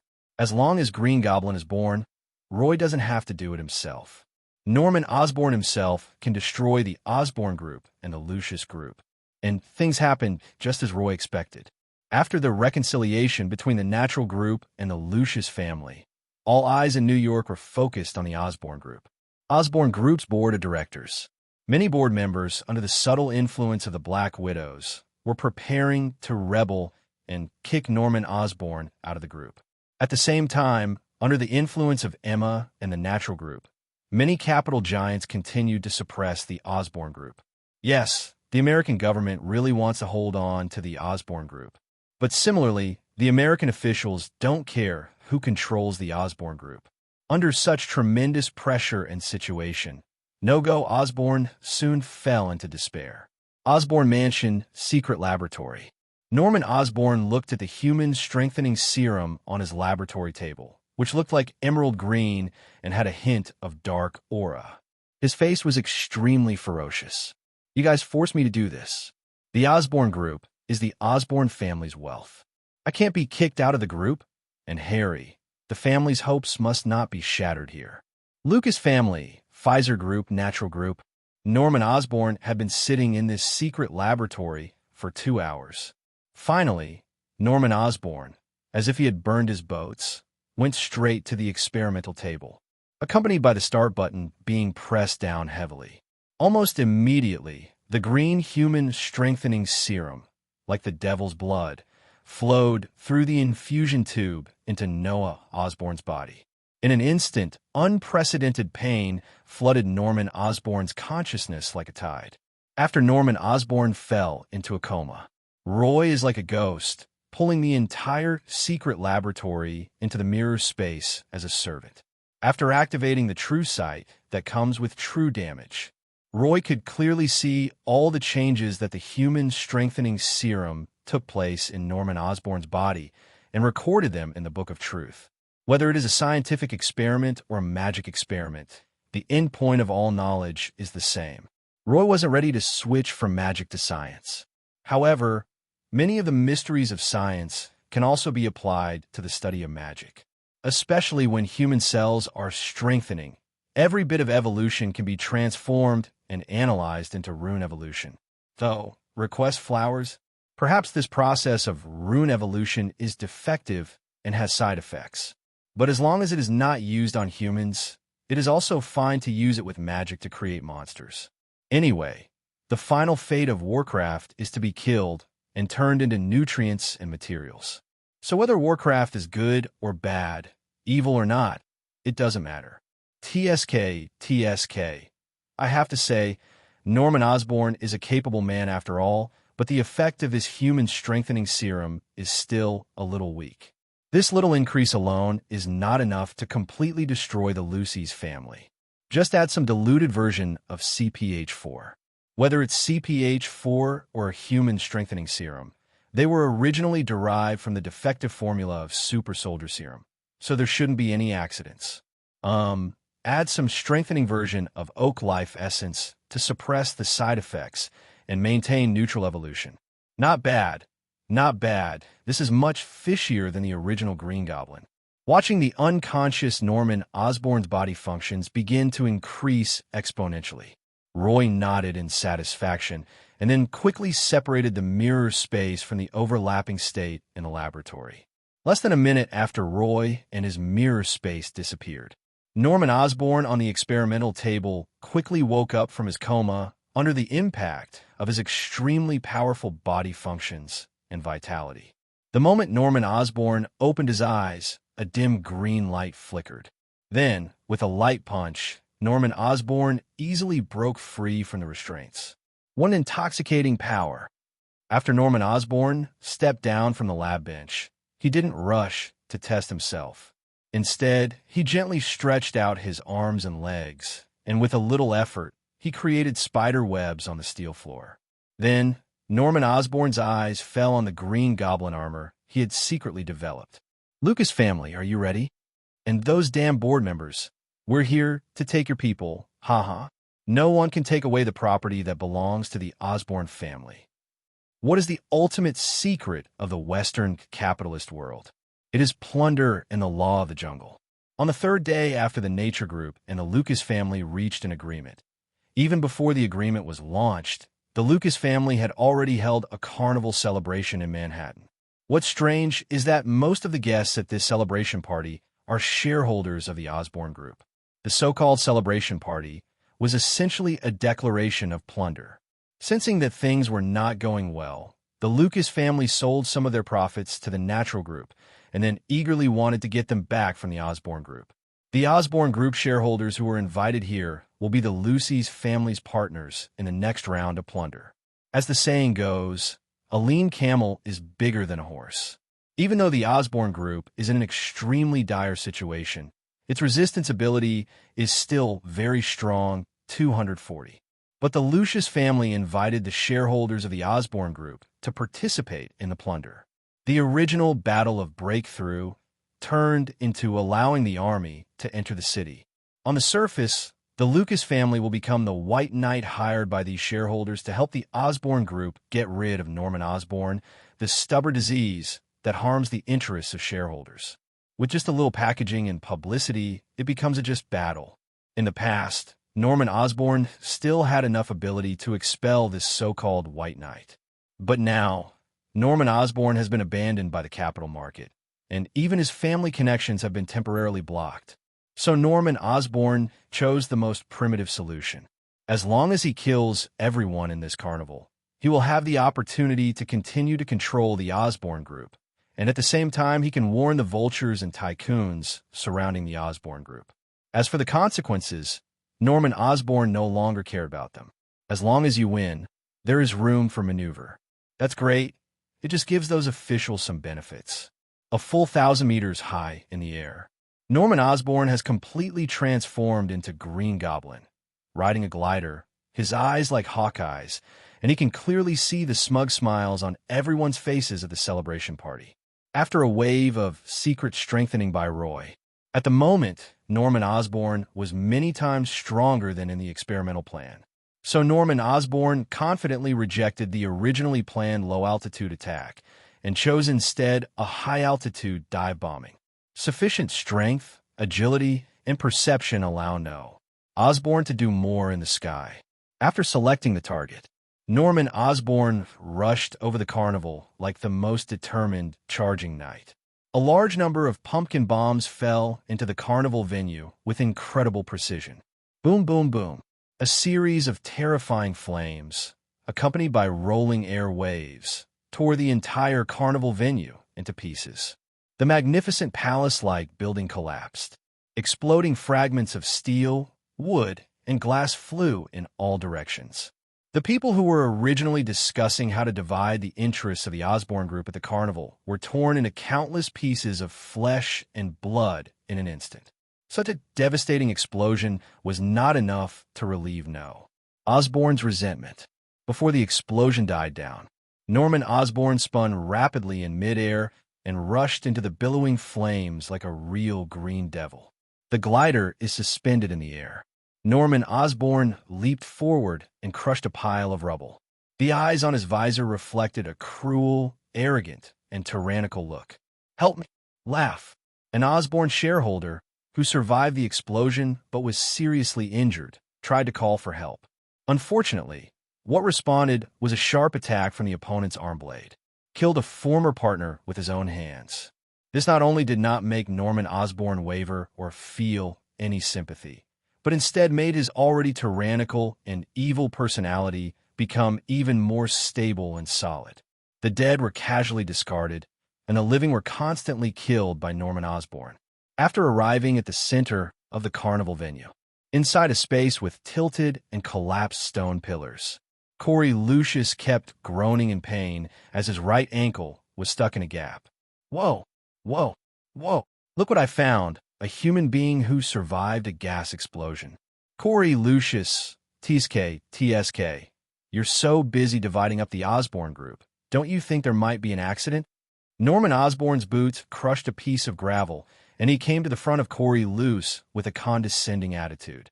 Corey Lucy's raised his head with difficulty and saw the figure of the Green Goblin. His already painful expression became even uglier. Although there was little evidence, Corey Lucy's recognized it at a glance. The devil-like existence before him was no Osborn. Laugh. With a flash of cold light, Corey Lucius's left leg was cut off before he could even finish shouting Norman Osborn's name, and he let out an extremely tragic scream. Then, Norman Osborn took out a pumpkin bomb and stuffed it directly into the other person's mouth. Mr. Lucius, I'm sorry. You were so noisy that I couldn't see which foot was pinned down. Now, I'll help you. Please keep quiet, okay? Norman Osborn said this while letting out an evil laugh. Just as Norman Osborn raised his arm blade, ready to chop off Corey Lucius's other leg and torture him further, a white cobweb was wrapped around the ruins. Then, a blue-red figure streaked through the ruins and kicked Norman. For .9 bang. Huge amounts of power directly kicked Norman Osborn several meters away and fell into the October ruins. Before Norman could get up, another pink and white figure landed at the window of the ruins on the second floor and sprayed a series of web-like cobwebs at Norman Osborn. Damn it, who are you? No one can stand against the great Green Goblin. Norman Osborn struggled in the dense web, and sharp blades popped out of his body, cutting the spider web. At the same time, a glider came from a distance, launching a storm of bullets. Unfortunately, before Norman Osborn could escape, a red and blue cartoon pig fell from the sky and smashed the glider directly. A wild boar charged and knocked Norman Osborn back. Norman Osborn, Norman/Green Goblin, you are under arrest. In the ruins of the shattered carnival venue, Norman Osborn felt that he was extremely unlucky. It was obvious that his human experiment had been successful, and he had extremely powerful strength, coupled with sophisticated weapons and equipment. He was singing, throwing bombs, and taking revenge when he was attacked by someone. A man, a woman, and a pig? It seems that these three people are a team and have the same spider emblem mark. Is there such a team in New York? These three people sounded very young and powerful, but they were extremely unethical in attacking a 50-year-old man like him. Looking at the three people blocking the surrounding exits, Norman Osborn could clearly feel that any one of these three people was no weaker than himself. It even seemed as if these three people were very familiar with him. Damn it, I just injected myself with human strengthening serum yesterday, and today was the first time I went out dressed as a Green Goblin. Can you see yourself through the mask? Who are you? I have no grudge against you. If you move aside, we will stop here. Otherwise, you are going against the Osborn group. These three strange beings have already recognized me, so there is no need to hide my identity. Norman Osborn secretly pressed the electromagnetic trigger, destroying all electronic equipment around him. The three Spider-Men ignored Norman Osborn's little trick, because at this time, the three Spider-Men were also looking at each other with a look of surprise. Ghost Spider. The first generation of Spider. Spider-Ham. How did you get here? Almost in unison, the three Spider-Men first introduced their names, and then asked the same question together. King Bing opened a space-time channel to other universes. A fat little guy named Ned asked me to help. My home is in this universe. The three Spider-Men spoke again in unison, but when they realized something was wrong, they stopped. For a moment, the three of them were stunned, and then they all laughed out loud, just as the three Spider-Men looked at each other. At the moment, Norman Osborn felt like he was about to explode with anger. This group of Spider-Men who have no moral principles not only attacked and surrounded him, but also ignored him. They were so rude. Damby ******** D. Look at the flying darts. Norman Osborn was furious.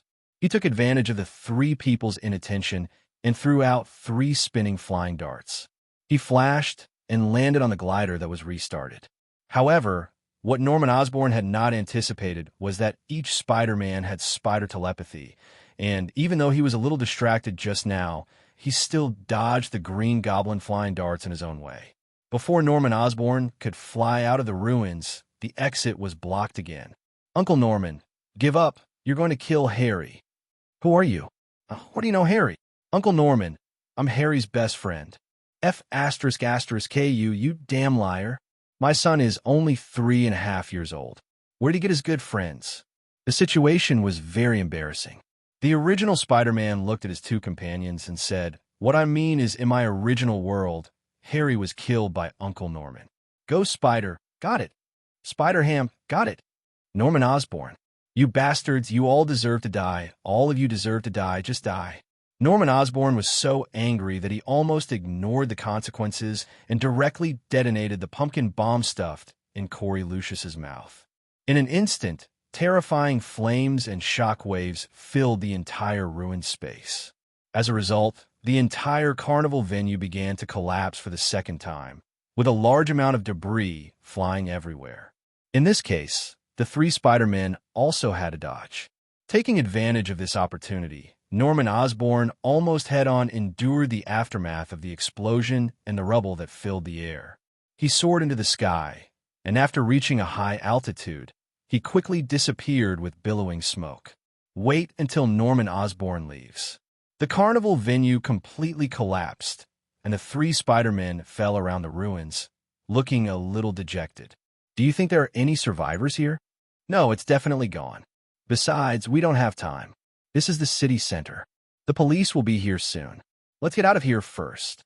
Ghost Spider is kind, Spider-Ham is aloof, and the original Spider-Man is calm and experienced.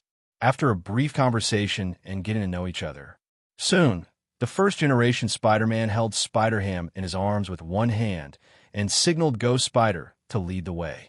The 3 of them quickly left the city center like nimble birds in the steel jungle. It won't take long. With the speed of the 3 Spider-Men, they quickly arrived at the top of the tall building in Shifeng Old City. There is no surveillance here, and no other floors can be seen.